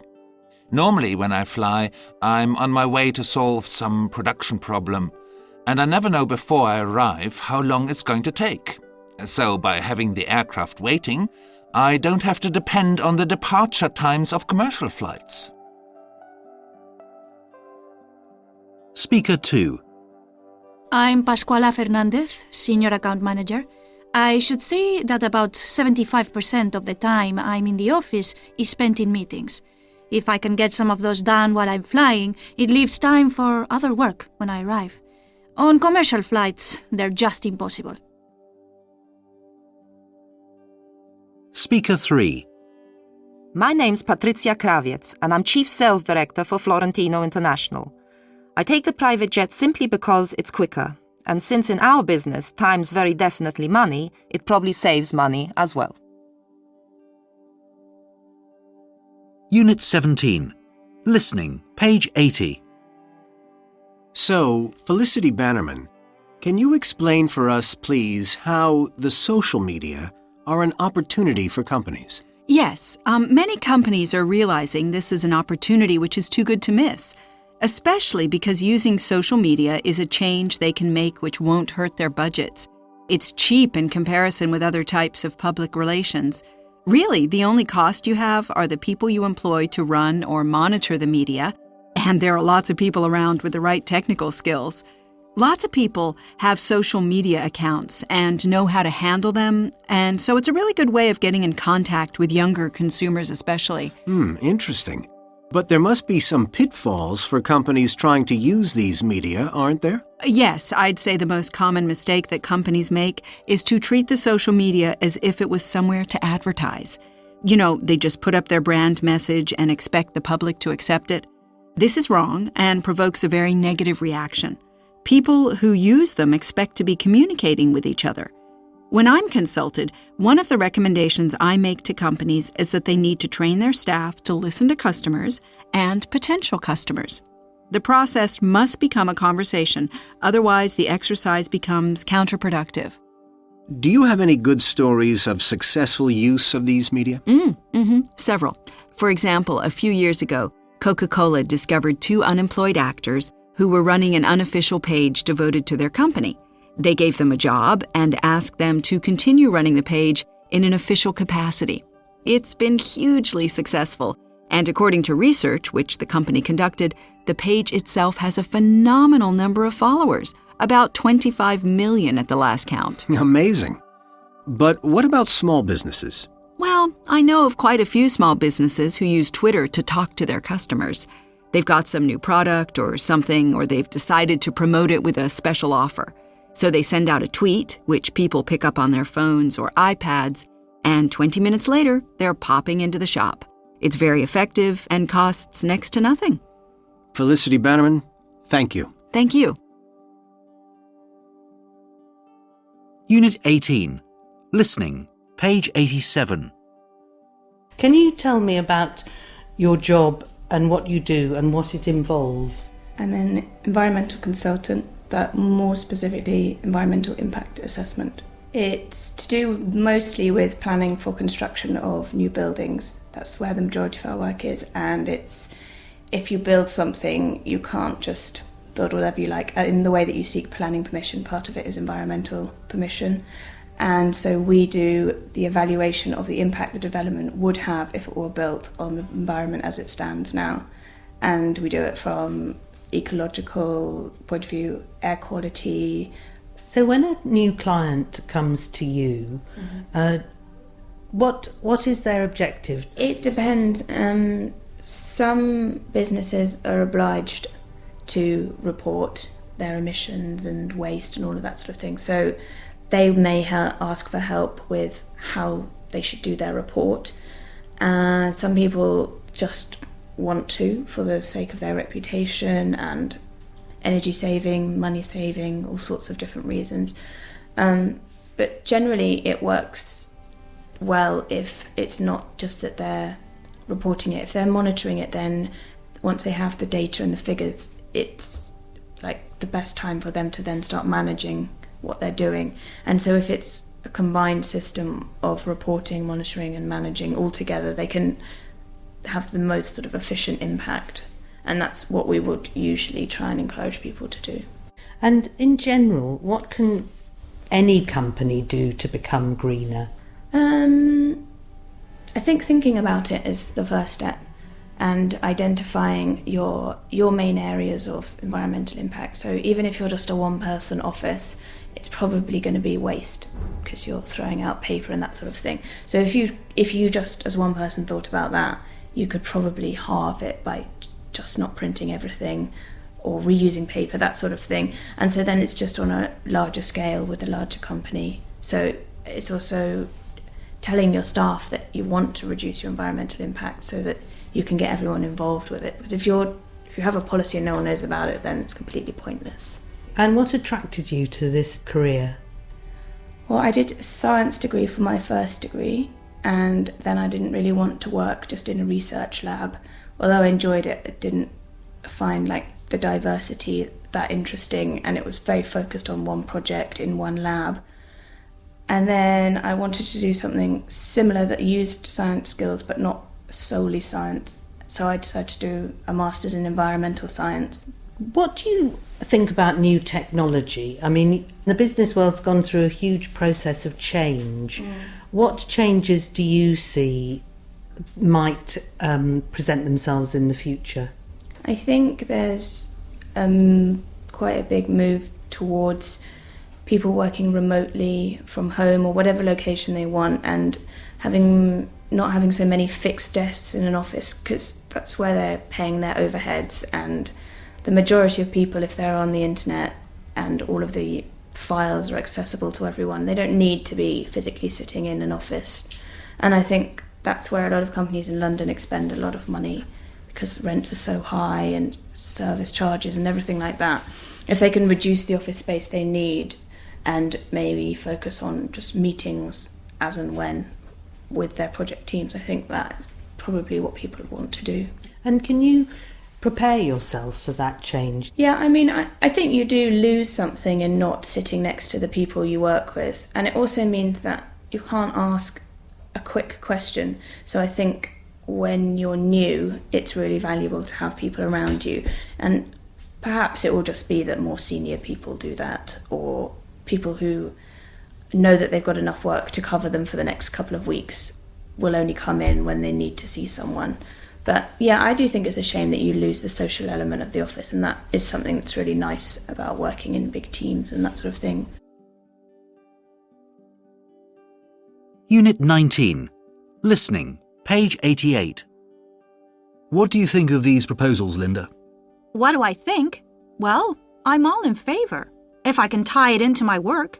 I mean, if I can get out to the customers with their orders when they want them, it'd be great not to have to do any driving at peak times.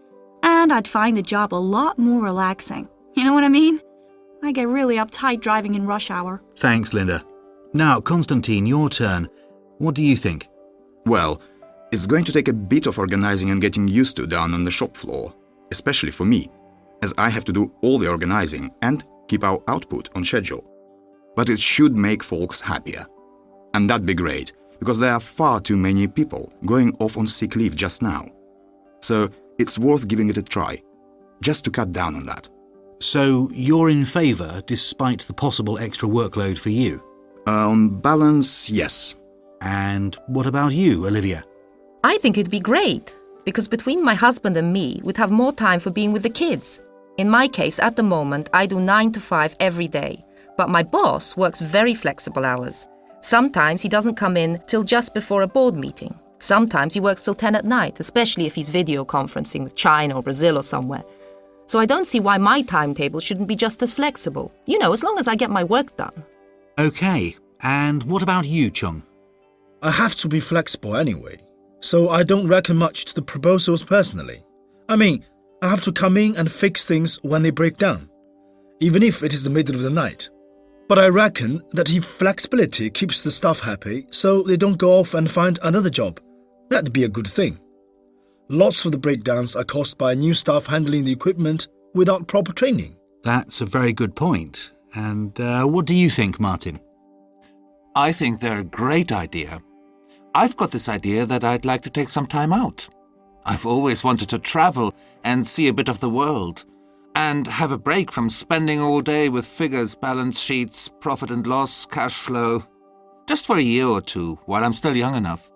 These proposals might just give me that chance. Thanks, Martin. Thanks for your input, everyone. I'll put together a report. Unit 19. Listening, page 90. Conversation 1.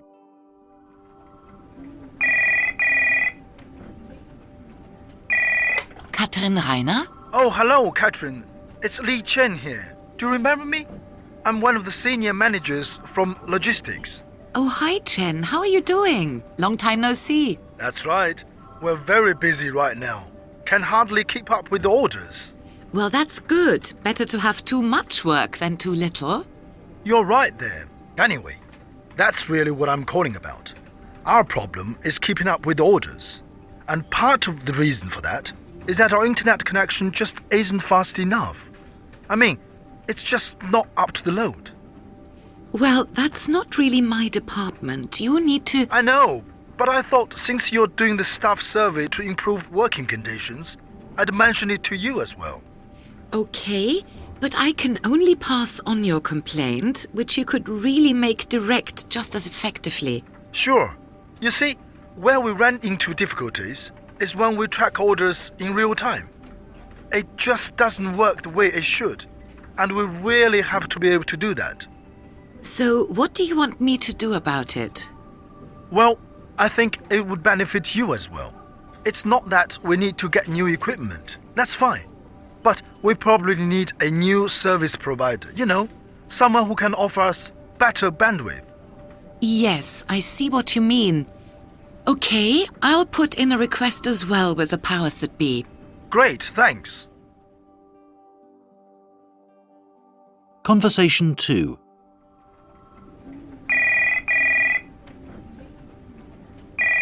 Hello? Hi, Catherine? Speaking. Stepan Vasiliev here. Oh, hi, Stepan. Yeah, just ringing to ask you to lunch with us one day. Lunch? That would be nice. Where would you like to take me? Somewhere fancy, I hope. Well, not exactly. I'm afraid it's going to be in the staff canteen. We don't really have time to go out in the middle of a day. Plus, we're hoping to talk about our working conditions. Not to complain about the canteen food, then? No, actually, I think it's pretty adequate myself. Though we could sometimes do with a bit more variety. Yes, maybe. So, will it be just you and me? No, I've invited along the assistant sales managers. Not the senior ones, because I think their situation is all right. Okay. And what's on the agenda? Well, it's not an agenda exactly, but we have a few ideas for making the way we work out our expenses better and fairer. I don't know if that comes within your remit or not. Not exactly. But if you explain what you mean, then I could help you when you take your ideas along to the accounts department. That's if I agree, of course. Okay, so how about tomorrow then? At 12:30? That sounds fine. See you then. Bye. Bye. Conversation 3.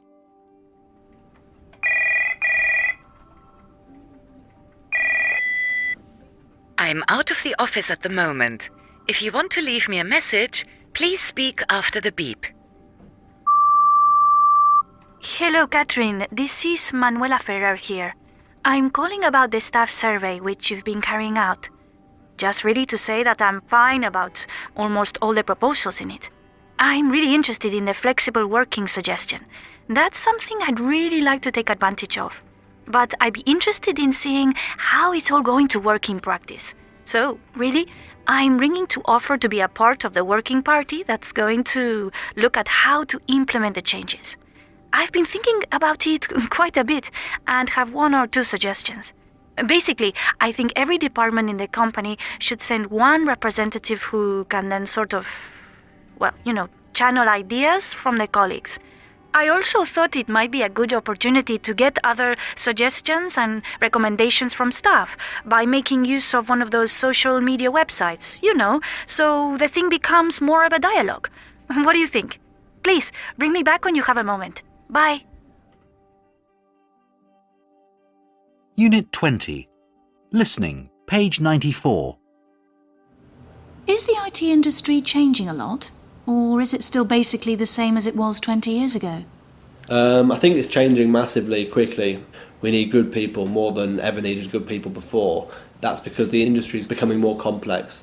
So my perception is that the way things have changed maybe in the last 20 years is that we've gone from a lot of development, coding of systems, doing it as the need comes along, and doing it in the country, to offshoring all of that more low-level work, so the actual technical work, the coding, and sending that all off to India or the Philippines or where else they do it now, and generally sending it in that kind of direction and managing it from this country.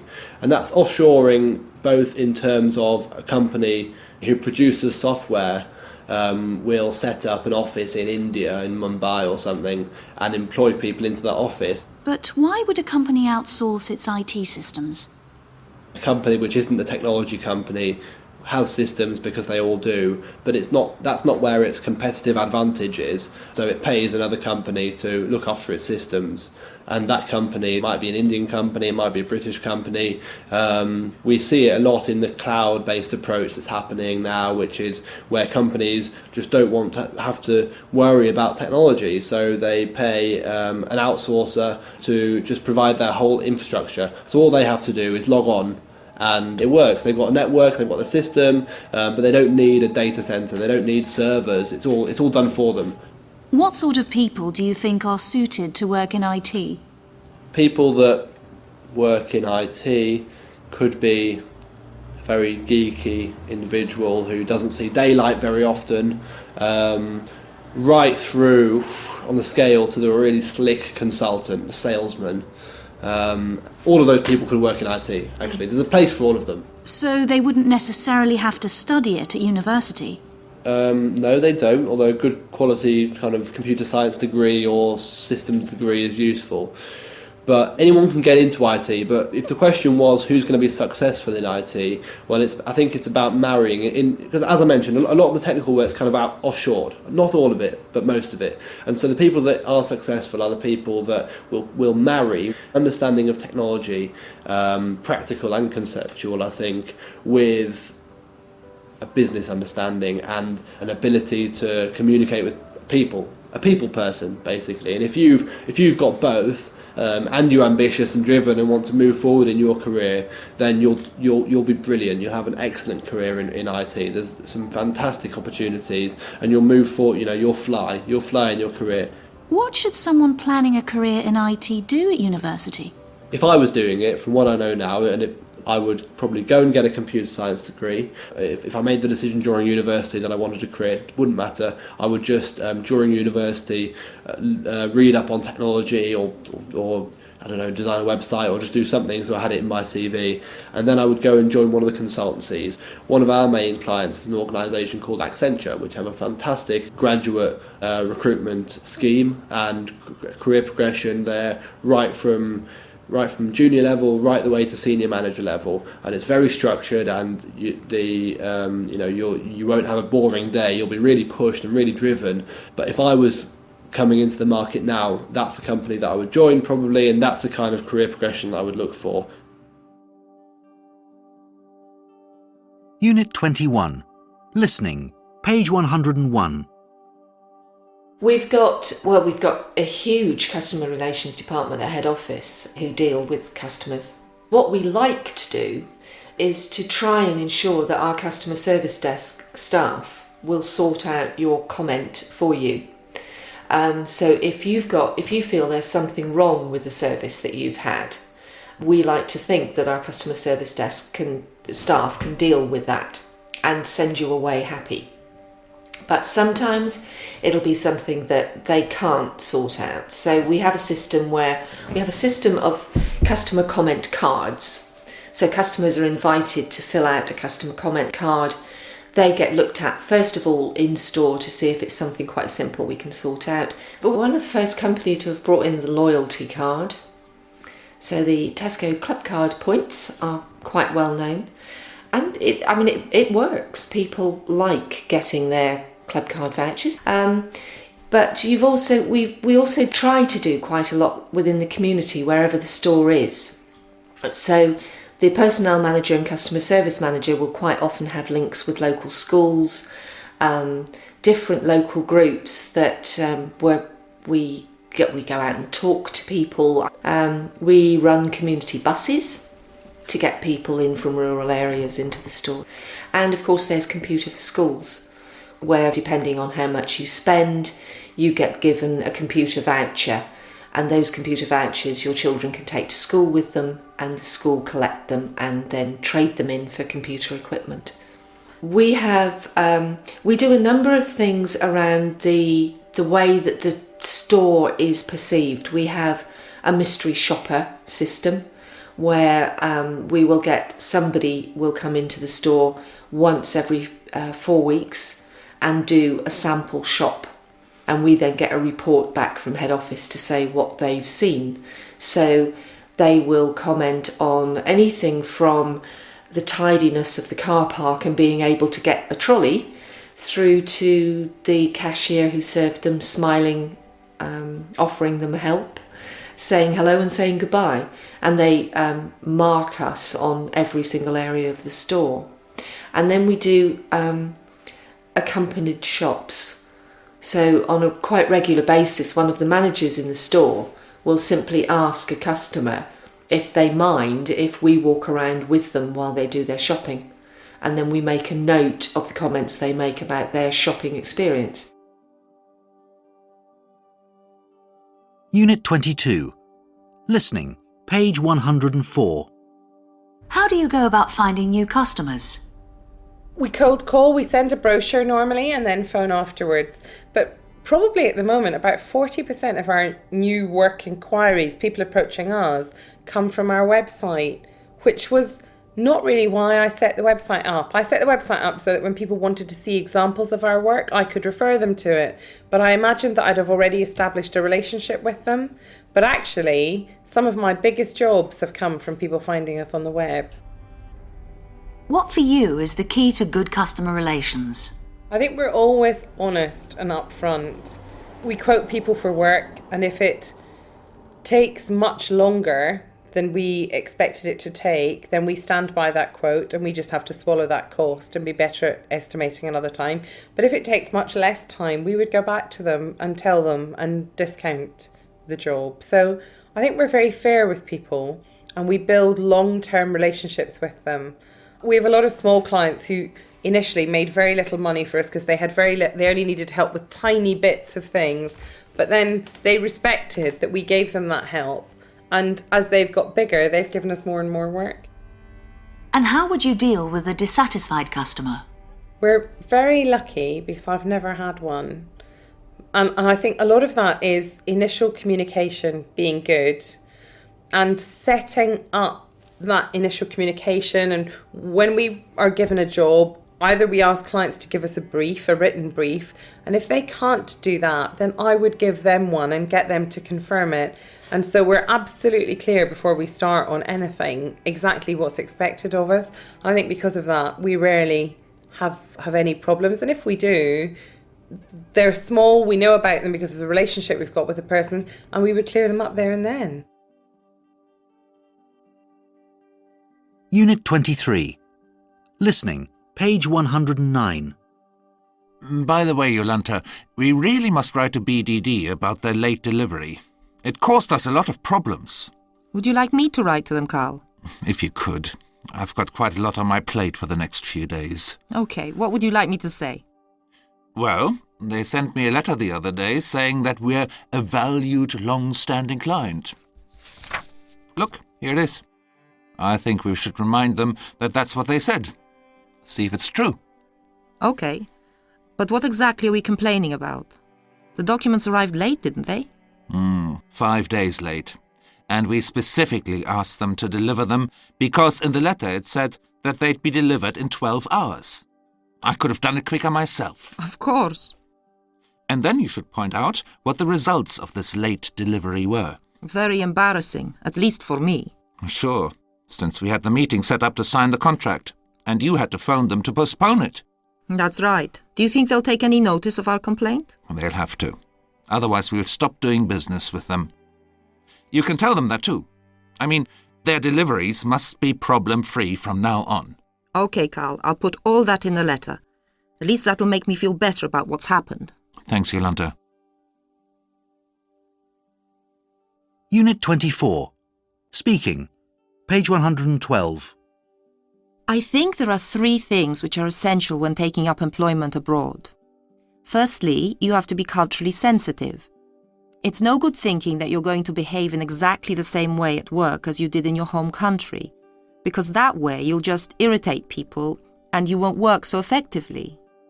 To take a personal example, I come from Poland, where bosses and managers tend to make decisions and staff have to accept them. However, if you're a manager, it's no use being autocratic in the United States, where there's a culture of discussing and consulting before making decisions. Secondly, it's worth learning the language well, both written and spoken. If you don't, you'll have problems doing your job, however skilled you are. You see, people will misunderstand you and they'll get impatient with you. Finally, there's no point in telling people how you do things in your country all the time. You have to fit into their context and understand things from their point of view. If you bear those things in mind, you'll have much less difficulty in achieving success. Unit 24. Listening, page 113. Can you tell me a bit about your job, what you do and what it involves? So my job is to market 3 major service lines we have as a company. We do recruitment, which is targeting Western and Chinese companies based in the UK and in China. And we also do career coaching that's targeting the Chinese-speaking job seekers in the UK. So basically we've got people on a sort of entry-level, fresh graduate. We also have people who have worked for quite a while, but who somehow are not happy with their current jobs and would like to make their next move. Most of the cases, they do change their the sectors they work in this case. So it's not really headhunting. And also the third major service line is business consulting, and that's again targeting corporate clients in the UK, both Chinese and UK companies. So my job is to plan and implement an integrated marketing plan to promote these three major services. And what attracted you to this career? Well, it's my career progression, if you like, has been quite interesting. My first degree was in law, and then I did my master's in journalism, and I did a bit of media production straight after that. And I then moved on to PR, and that was in Beijing. And from there, I worked for a media company in Shanghai. So when this opportunity came up, I very much was looking forward to relocate back to London from Shanghai as well.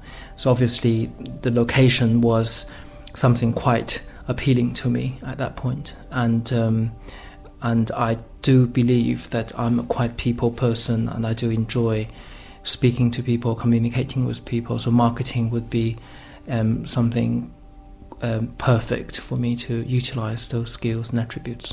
I'm interested, you coach and recruit Chinese job seekers looking for work in the UK. What do you find are the main differences in working culture between the two countries? In the West, people tend to be very straightforward and direct, and so once it comes to, for example, looking for a job in the job market, they actually see this as a process of rediscovering themselves and also sell themselves in the job market as well. If you go for a job interview in China these days, even with a state-owned big company, they will still ask you things like, are you loyal? Are you hardworking? Do you like this company? Of course, all your questions will be straightforward, yes, and that's what they would like to hear from you.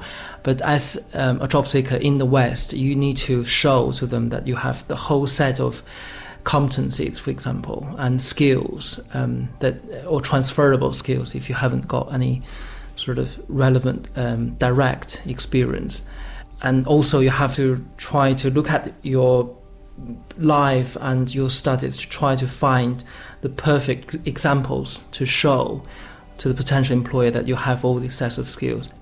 So, alternatively, if you're a European or Westerner going to work in China, what advice would you give? If you go to big cities like Shanghai, you don't need to actually know anything about China to be able to live there in a very convenient way because of the quite strong sort of foreign expat community. But I would say to be able to work there in the most efficient way, to be able to achieve results with Chinese business people, I think one of the most important tactics, if you like, is to try to integrate with the local business culture and mentality. And would that be the same? What about European companies doing business in China? Would you suggest the same? Yeah, I think the same would really apply to them. But I think one thing that I would advise them to do is to really find someone who really understands the Asian, the Chinese market as a sort of middleman, if you like, to help them. We always say that it is absolutely crucial to have proper Chinese staff, even in the core business development team, once it comes to cases like that. And experience has actually told us that's true. So to use the core staff, Chinese-speaking staff, as a core team, that's very important. And what about when they're actually in the job interviews? I mean, how do you go about coaching some of the applicants that come to you? It's very important to have those sort of soft skills, if you like, how to show to them that you're not only one piece of paper with all these academic, qualifications and work experience, but instead you're a real human being. And you have habits and you share the sort of value and emotions as well. But a lot of the candidates we work with are not able to get that message across. So they could be brilliant academically and they could be very hardworking, but that's not enough once it comes to the employer looking at whether this person would be able to work as a team in that company with other people. Listening paper part 1. Exam skills. Exercises 1C and 1D. Page 153.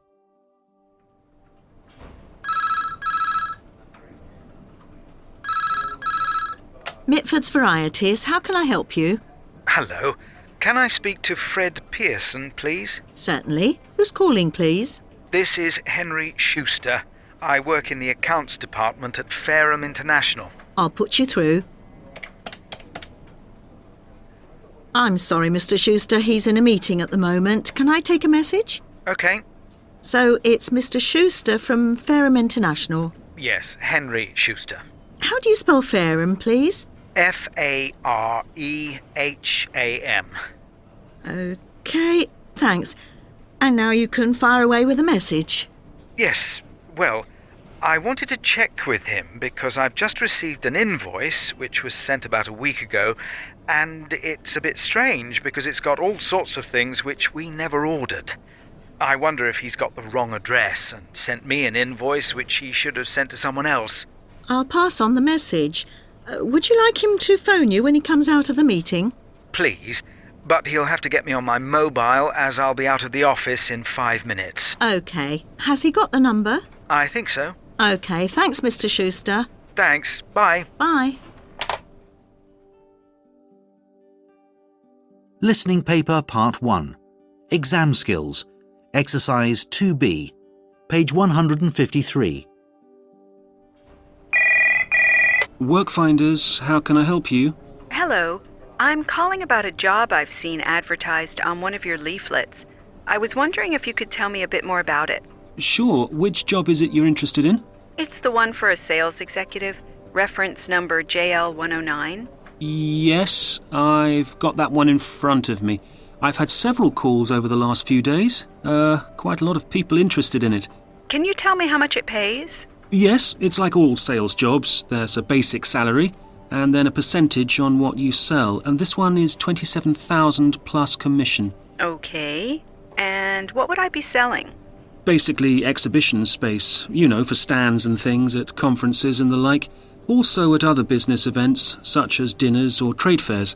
Would I be part of a team? No, you'd be on your own, a one-person department, and you'd be expected to sell to clients the company already has and to new clients. And what about a benefits package? Anything like that? Listening paper part 1. Exam practice. Page 154.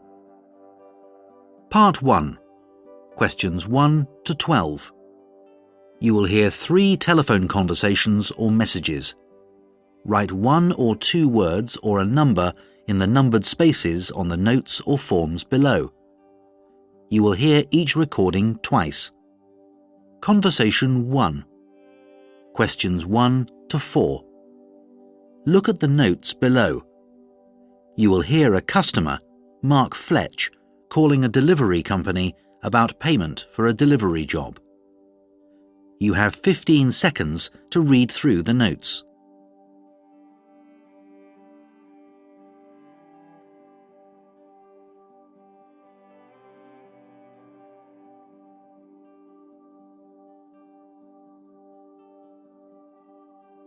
Now listen and fill in the spaces.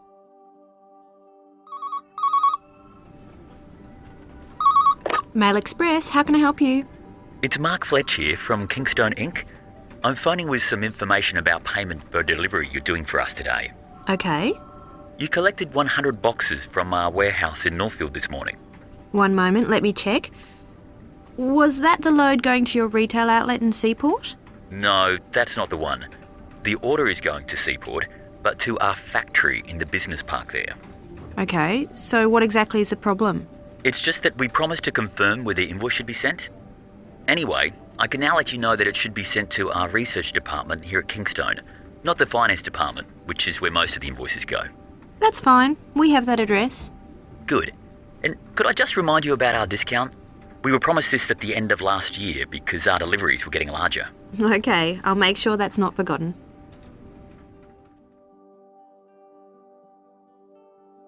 Now you will hear the conversation again.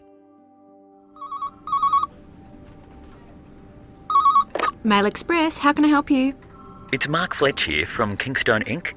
I'm phoning with some information about payment for a delivery you're doing for us today. Okay. You collected 100 boxes from our warehouse in Northfield this morning. One moment, let me check. Was that the load going to your retail outlet in Seaport? No, that's not the one. The order is going to Seaport, but to our factory in the business park there. Okay, so what exactly is the problem? It's just that we promised to confirm where the invoice should be sent. Anyway, I can now let you know that it should be sent to our research department here at Kingstone, not the finance department, which is where most of the invoices go. That's fine. We have that address. Good. And could I just remind you about our discount? We were promised this at the end of last year because our deliveries were getting larger. Okay, I'll make sure that's not forgotten.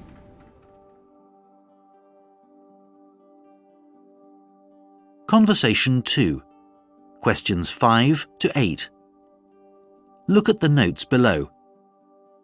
You will hear a training manager leaving a message about a recent course for the HR department of a large company. You have 15 seconds to read through the notes.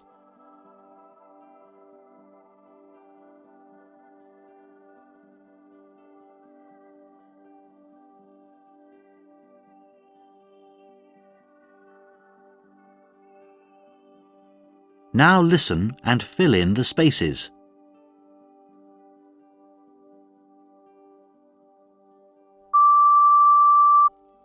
Hello, it's Ron Markham here for Joanna Brown in HR. I'm the new training manager at ACE Consultants. According to our records, half a dozen of your sales staff took part in the 2 training weekends we ran a month ago.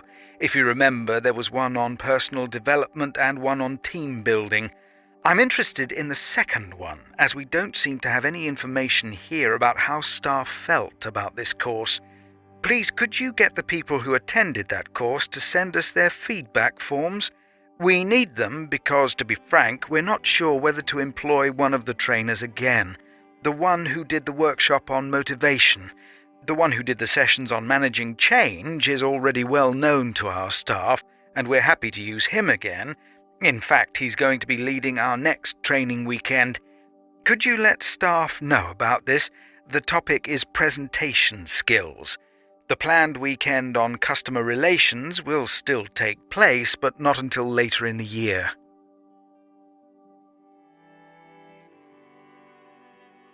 Now you will hear the message again. Hello, it's Ron Markham here for Joanna Brown in HR. I'm the new training manager at ACE Consultants. According to our records, half a dozen of your sales staff took part in the 2 training weekends we ran a month ago. If you remember, there was one on personal development and one on team building. I'm interested in the second one, as we don't seem to have any information here about how staff felt about this course. Please, could you get the people who attended that course to send us their feedback forms? We need them because, to be frank, we're not sure whether to employ one of the trainers again. The one who did the workshop on motivation. The one who did the sessions on managing change is already well known to our staff, and we're happy to use him again. In fact, he's going to be leading our next training weekend. Could you let staff know about this? The topic is presentation skills. The planned weekend on customer relations will still take place, but not until later in the year.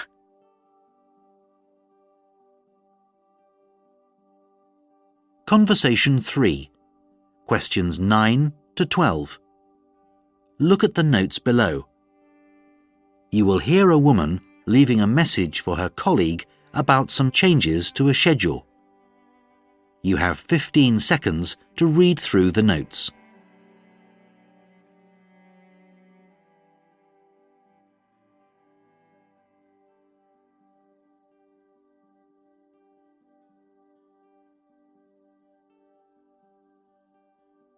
Now listen and fill in the spaces.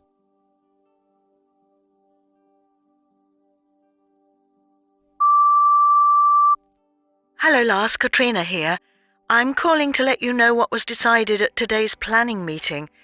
First of all, about the K26, you know, the new machine tool components. Some sort of problems emerged at testing, something that wasn't anticipated at the design stage. Quite serious, I gather. The MD stepped in with a decision to delay production until we have more information in a few weeks' time. He thinks that'll be less damaging than having to withdraw it once it's already on the market. I imagine it'll have to go back to the drawing board. Secondly, he wants to use the assembly line to increase output on one of our existing products instead of shutting it down. He's keen that we should work at full capacity. Before he makes a final decision, he wants to see summaries of stock levels across the whole country. So can you bring one with you to next week's meeting? Thanks, bye.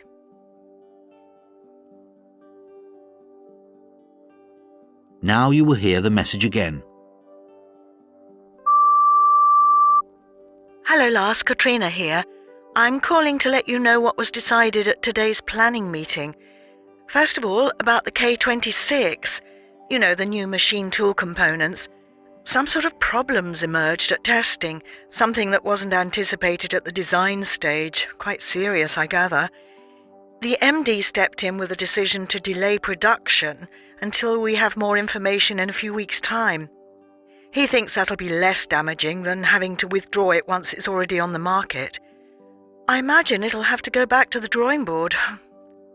Secondly, he wants to use the assembly line to increase output on one of our existing products instead of shutting it down. He's keen that we should work at full capacity. Before he makes a final decision, he wants to see summaries of stock levels across the whole country. So can you bring one with you to next week's meeting? Thanks, bye.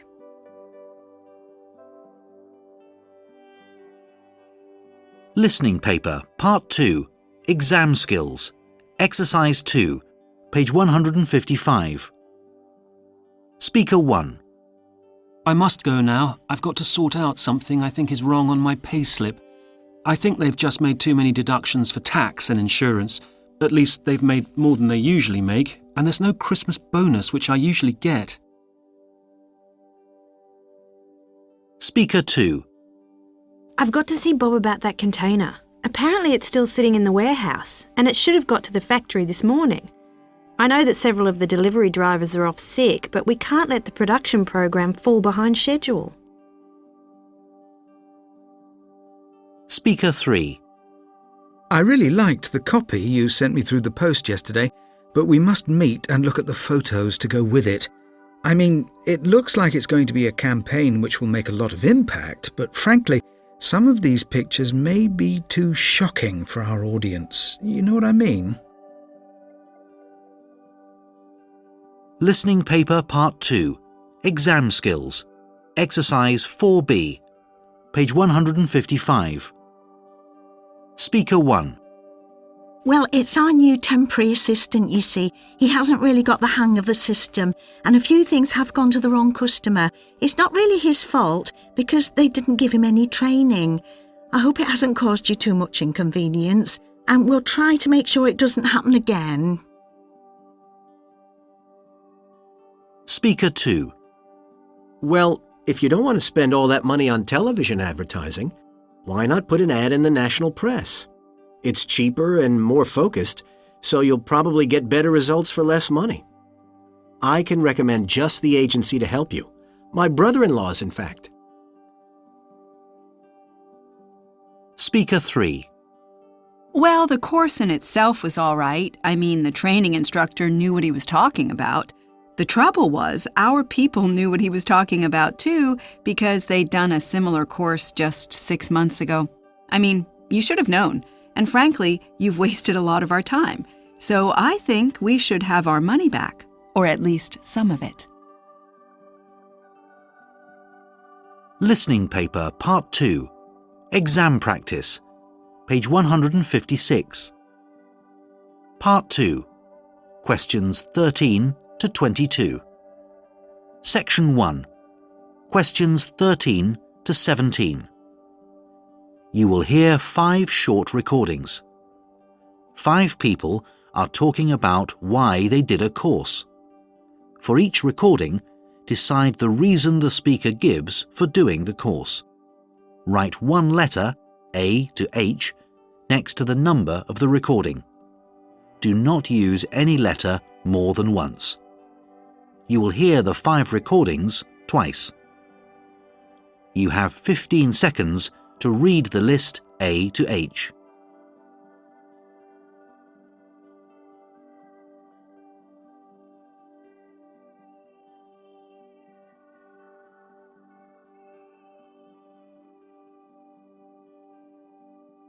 Now listen and decide which reason each speaker gives.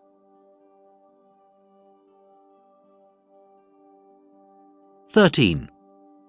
Well, I always say you get what you pay for, and so even though my boss went mad when he first saw the price, I insisted. I told him that if he wanted us to be able to use state-of-the-art hardware, then it was a good investment. Anyway, the course was in a great location, with some superb lecturers, and I'd recommend it very highly. But it's definitely not for someone who is just starting out in business." 14. I felt I needed some new ideas, so when my line manager said she would pay for me to attend a course of my choice, I jumped at the chance. I looked at lots of programs in the local area, but they all looked more suitable for people just starting their careers. In the end, I went for a 1-week course in London because they could arrange it to suit the particular needs of each participant. I'm pleased to say I found it very useful. 15. The course turned out to be very suitable for my needs. I chose it because it was advertised as being suitable for anyone starting out in business, and I felt I wanted to cover the basics. My boss was supportive of my choice and even paid for my accommodation and travel. I had to pay the fees myself, but I have to say I think that was perfectly fair. 16. I enjoyed the course a great deal and got a lot out of it. The cost was pretty steep and almost put me off originally. But when I realised it was going to be run by Simone Beaumont, I was desperate to attend because she has such a great reputation. My boss took a lot of persuading, but eventually I won him round. After I'd done the course, I found someone in another department had done it last year, and he also thought it was good. 17. I've just come back from that course I mentioned. It was called Maximising the Benefit of Technology. I was actually a bit annoyed when my immediate boss put my name down for it because I felt I was well up on those issues. But the course turned out to be less about the latest hardware and more about organisational systems in general. I have to say, it was very useful. I'd recommend it to other people. Now you will hear the 5 recordings again. 13. Well, I always say you get what you pay for, and so even though my boss went mad when he first saw the price, I insisted. I told him that if he wanted us to be able to use state-of-the-art hardware, then it was a good investment. Anyway, the course was in a great location, with some superb lecturers, and I'd recommend it very highly. But it's definitely not for someone who is just starting out in business. 14. I felt I needed some new ideas, so when my line manager said she would pay for me to attend a course of my choice, I jumped at the chance. I looked at lots of programs in the local area, but they all looked more suitable for people just starting their careers. In the end, I went for a 1-week course in London because they could arrange it to suit the particular needs of each participant. I'm pleased to say I found it very useful. 15. The course turned out to be very suitable for my needs. I chose it because it was advertised as being suitable for anyone starting out in business, and I felt I wanted to cover the basics. My boss was supportive of my choice and even paid for my accommodation and travel. I had to pay the fees myself, but I have to say I think that was perfectly fair. 16. I enjoyed the course a great deal and got a lot out of it. The cost was pretty steep and almost put me off originally. But when I realised it was going to be run by Simone Beaumont, I was desperate to attend because she has such a great reputation. My boss took a lot of persuading, but eventually I won him round. After I'd done the course, I found someone in another department had done it last year, and he also thought it was good. 17. I've just come back from that course I mentioned. It was called Maximising the Benefit of Technology. I was actually a bit annoyed when my immediate boss put my name down for it because I felt I was well up on those issues. But the course turned out to be less about the latest hardware and more about organisational systems in general. I have to say, it was very useful. I'd recommend it to other people. Section 2. Questions 18 to 22. You will hear another 5 recordings. 5 people are talking about ways to promote products. For each recording, decide what the speaker is recommending. Write one letter, A to H, next to the number of the recording. Do not use any letter more than once. You will hear the 5 recordings twice. You have 15 seconds to read the list A to H.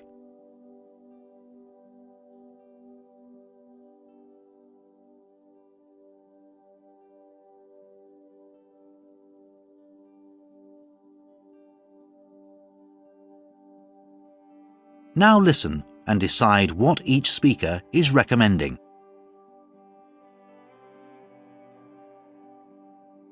(18) Soaps and sports, especially football and snooker. We could back a championship.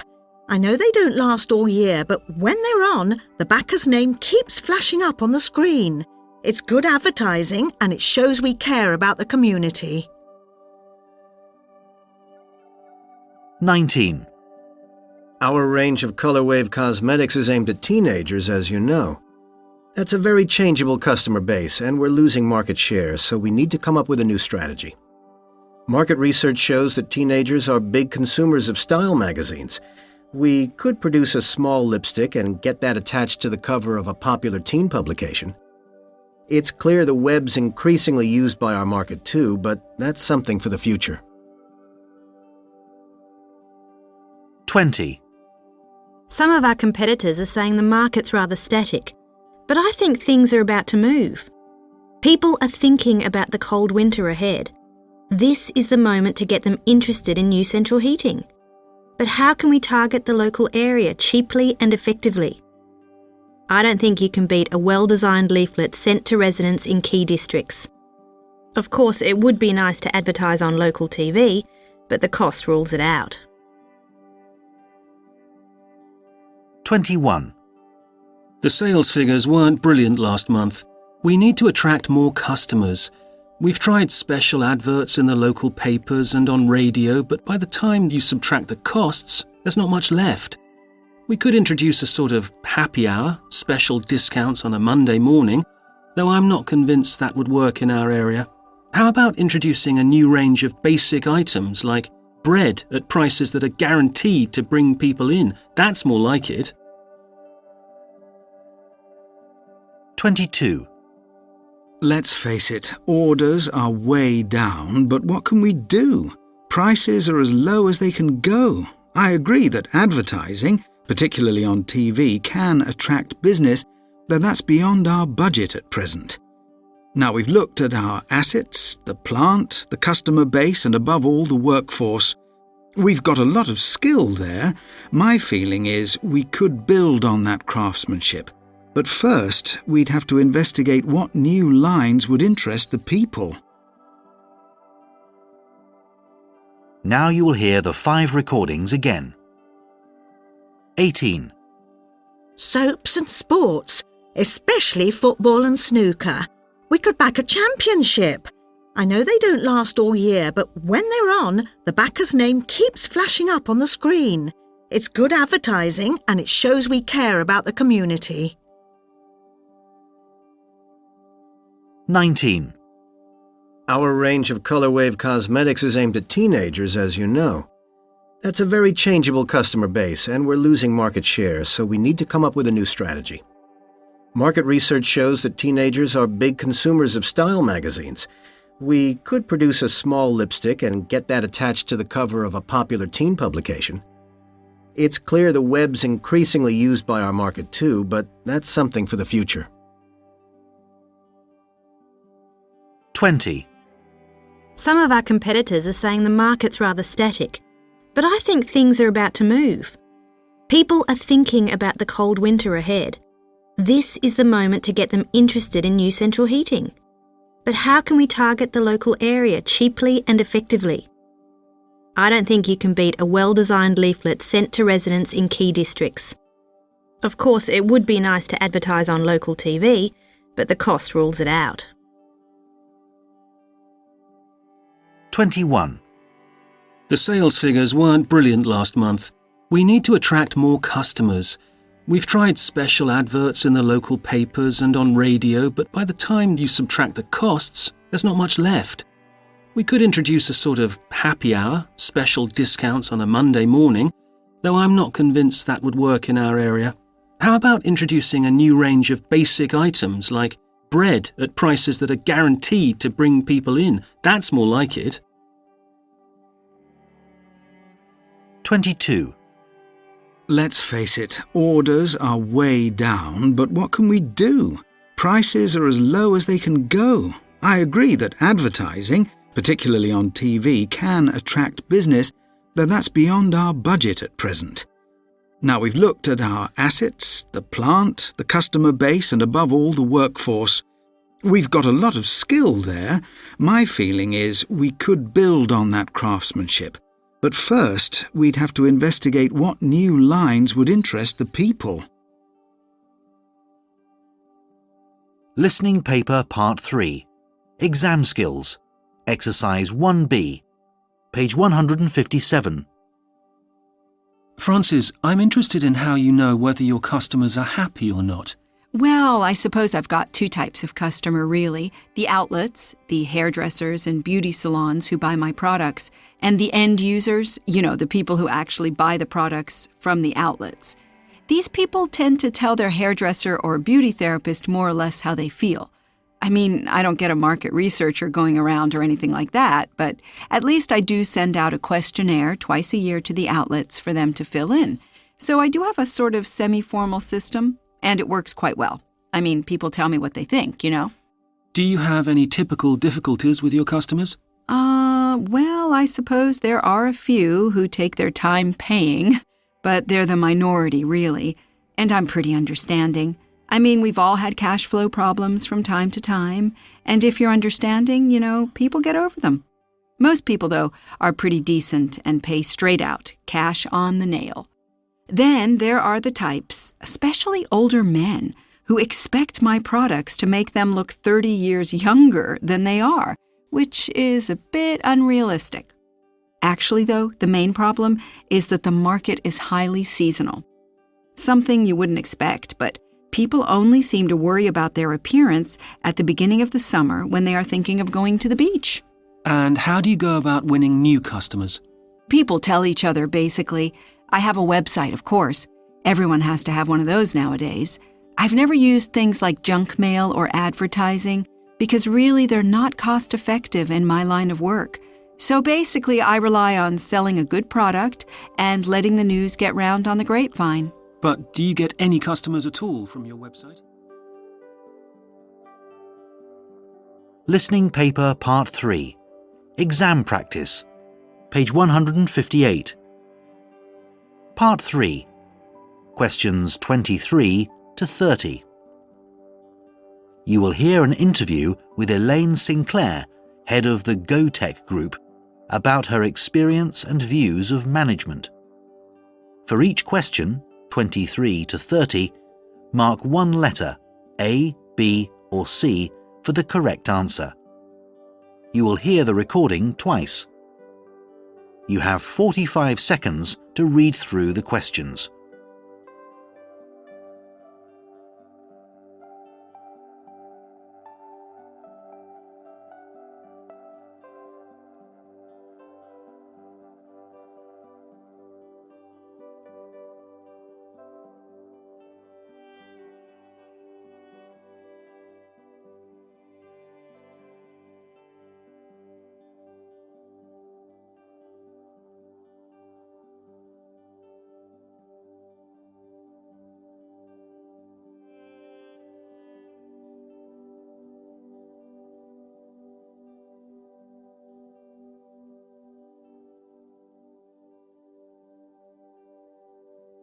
Now listen and mark A, B or C.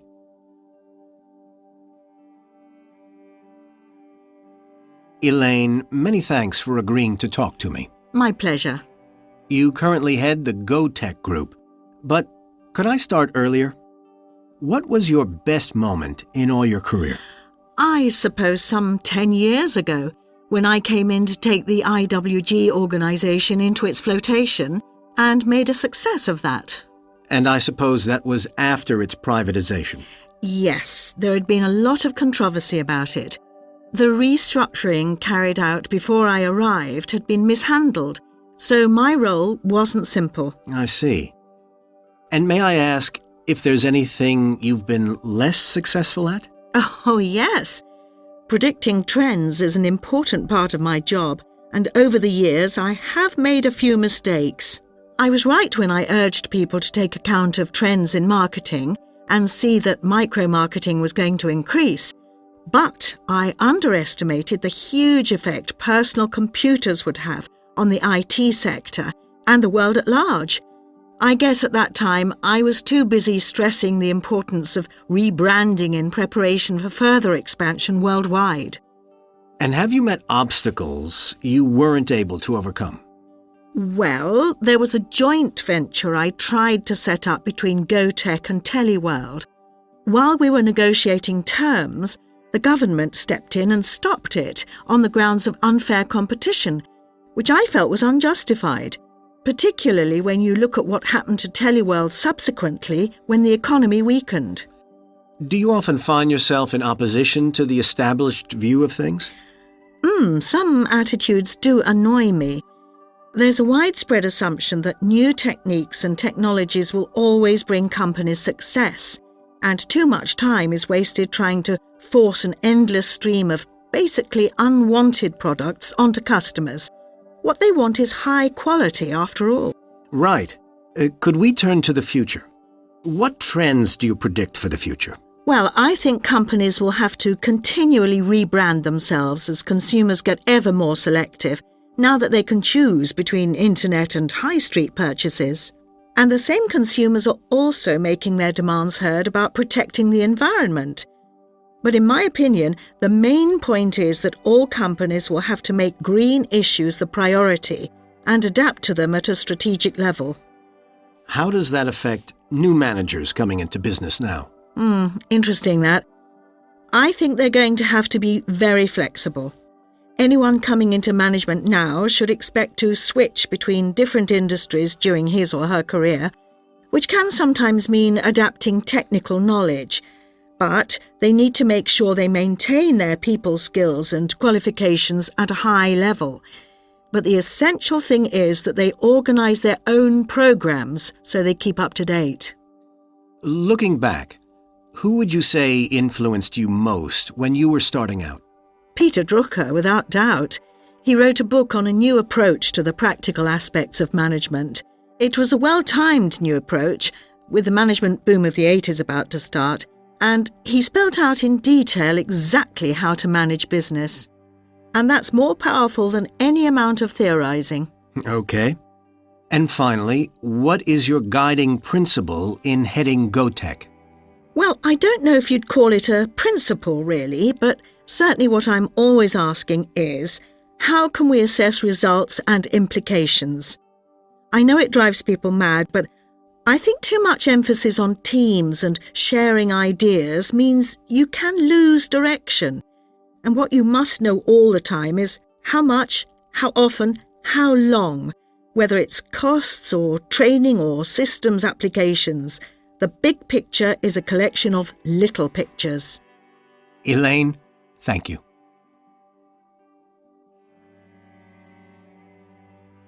Now you will hear the recording again.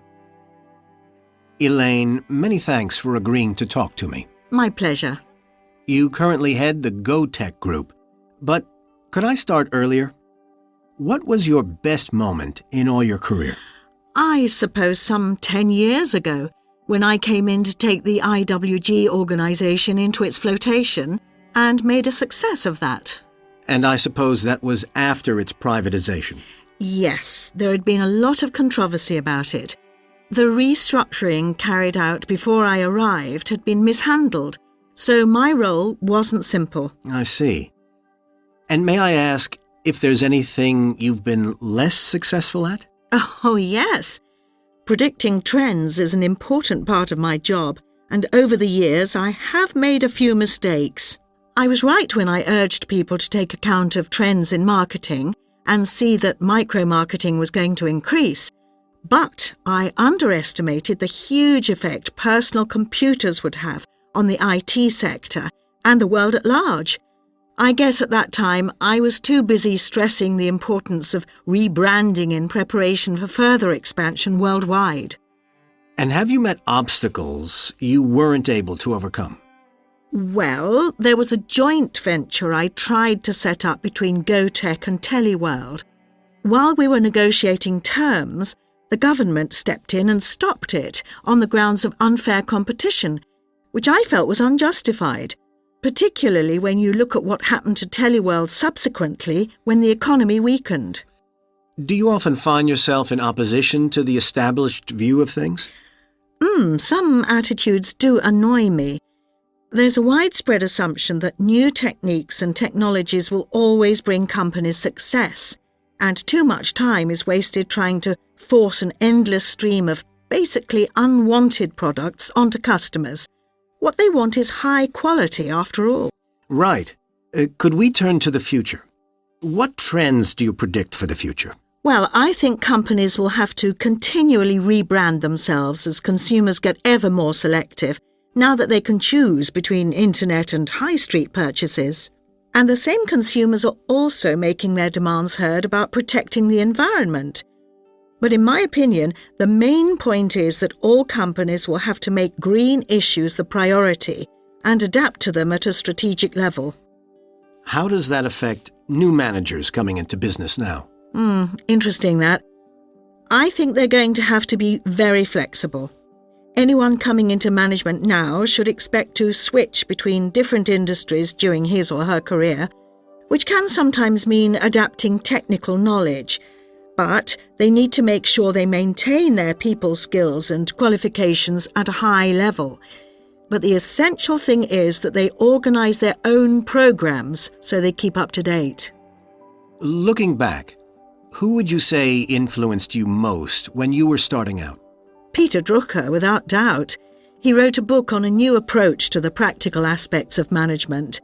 It was a well-timed new approach, with the management boom of the 80s about to start, and he spelled out in detail exactly how to manage business.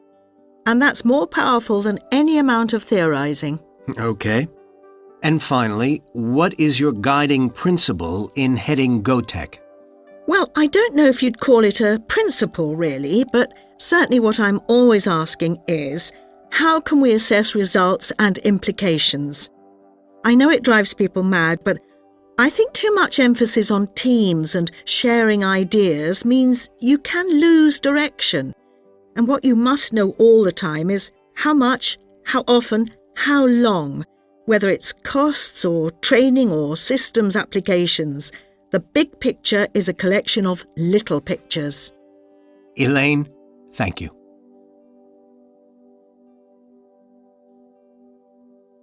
Speaking Paper Part 2. Exam Skills. Exercise 2B. Page 162. Well, I'm going to talk about what is important when setting up a new business. Firstly, it depends on the type of business you're starting, but if it has just 1 or 2 employees, management experience is not essential. What is more important is knowledge of the product. For example, if you're going to open a clothes shop, you should know a lot about clothes. Another important thing is a knowledge of the market. You have to find out who your competitors are and your target customers. So you must be sure that people are going to buy your product. I mean, you don't want to invest your life savings in a business which doesn't interest anyone. A further point is that you must have a reasonable working knowledge of finance so that you can produce a sales forecast, estimate your costs, and make a cash flow prediction. This way, you'll be able to persuade a bank to give you a loan or overdraft.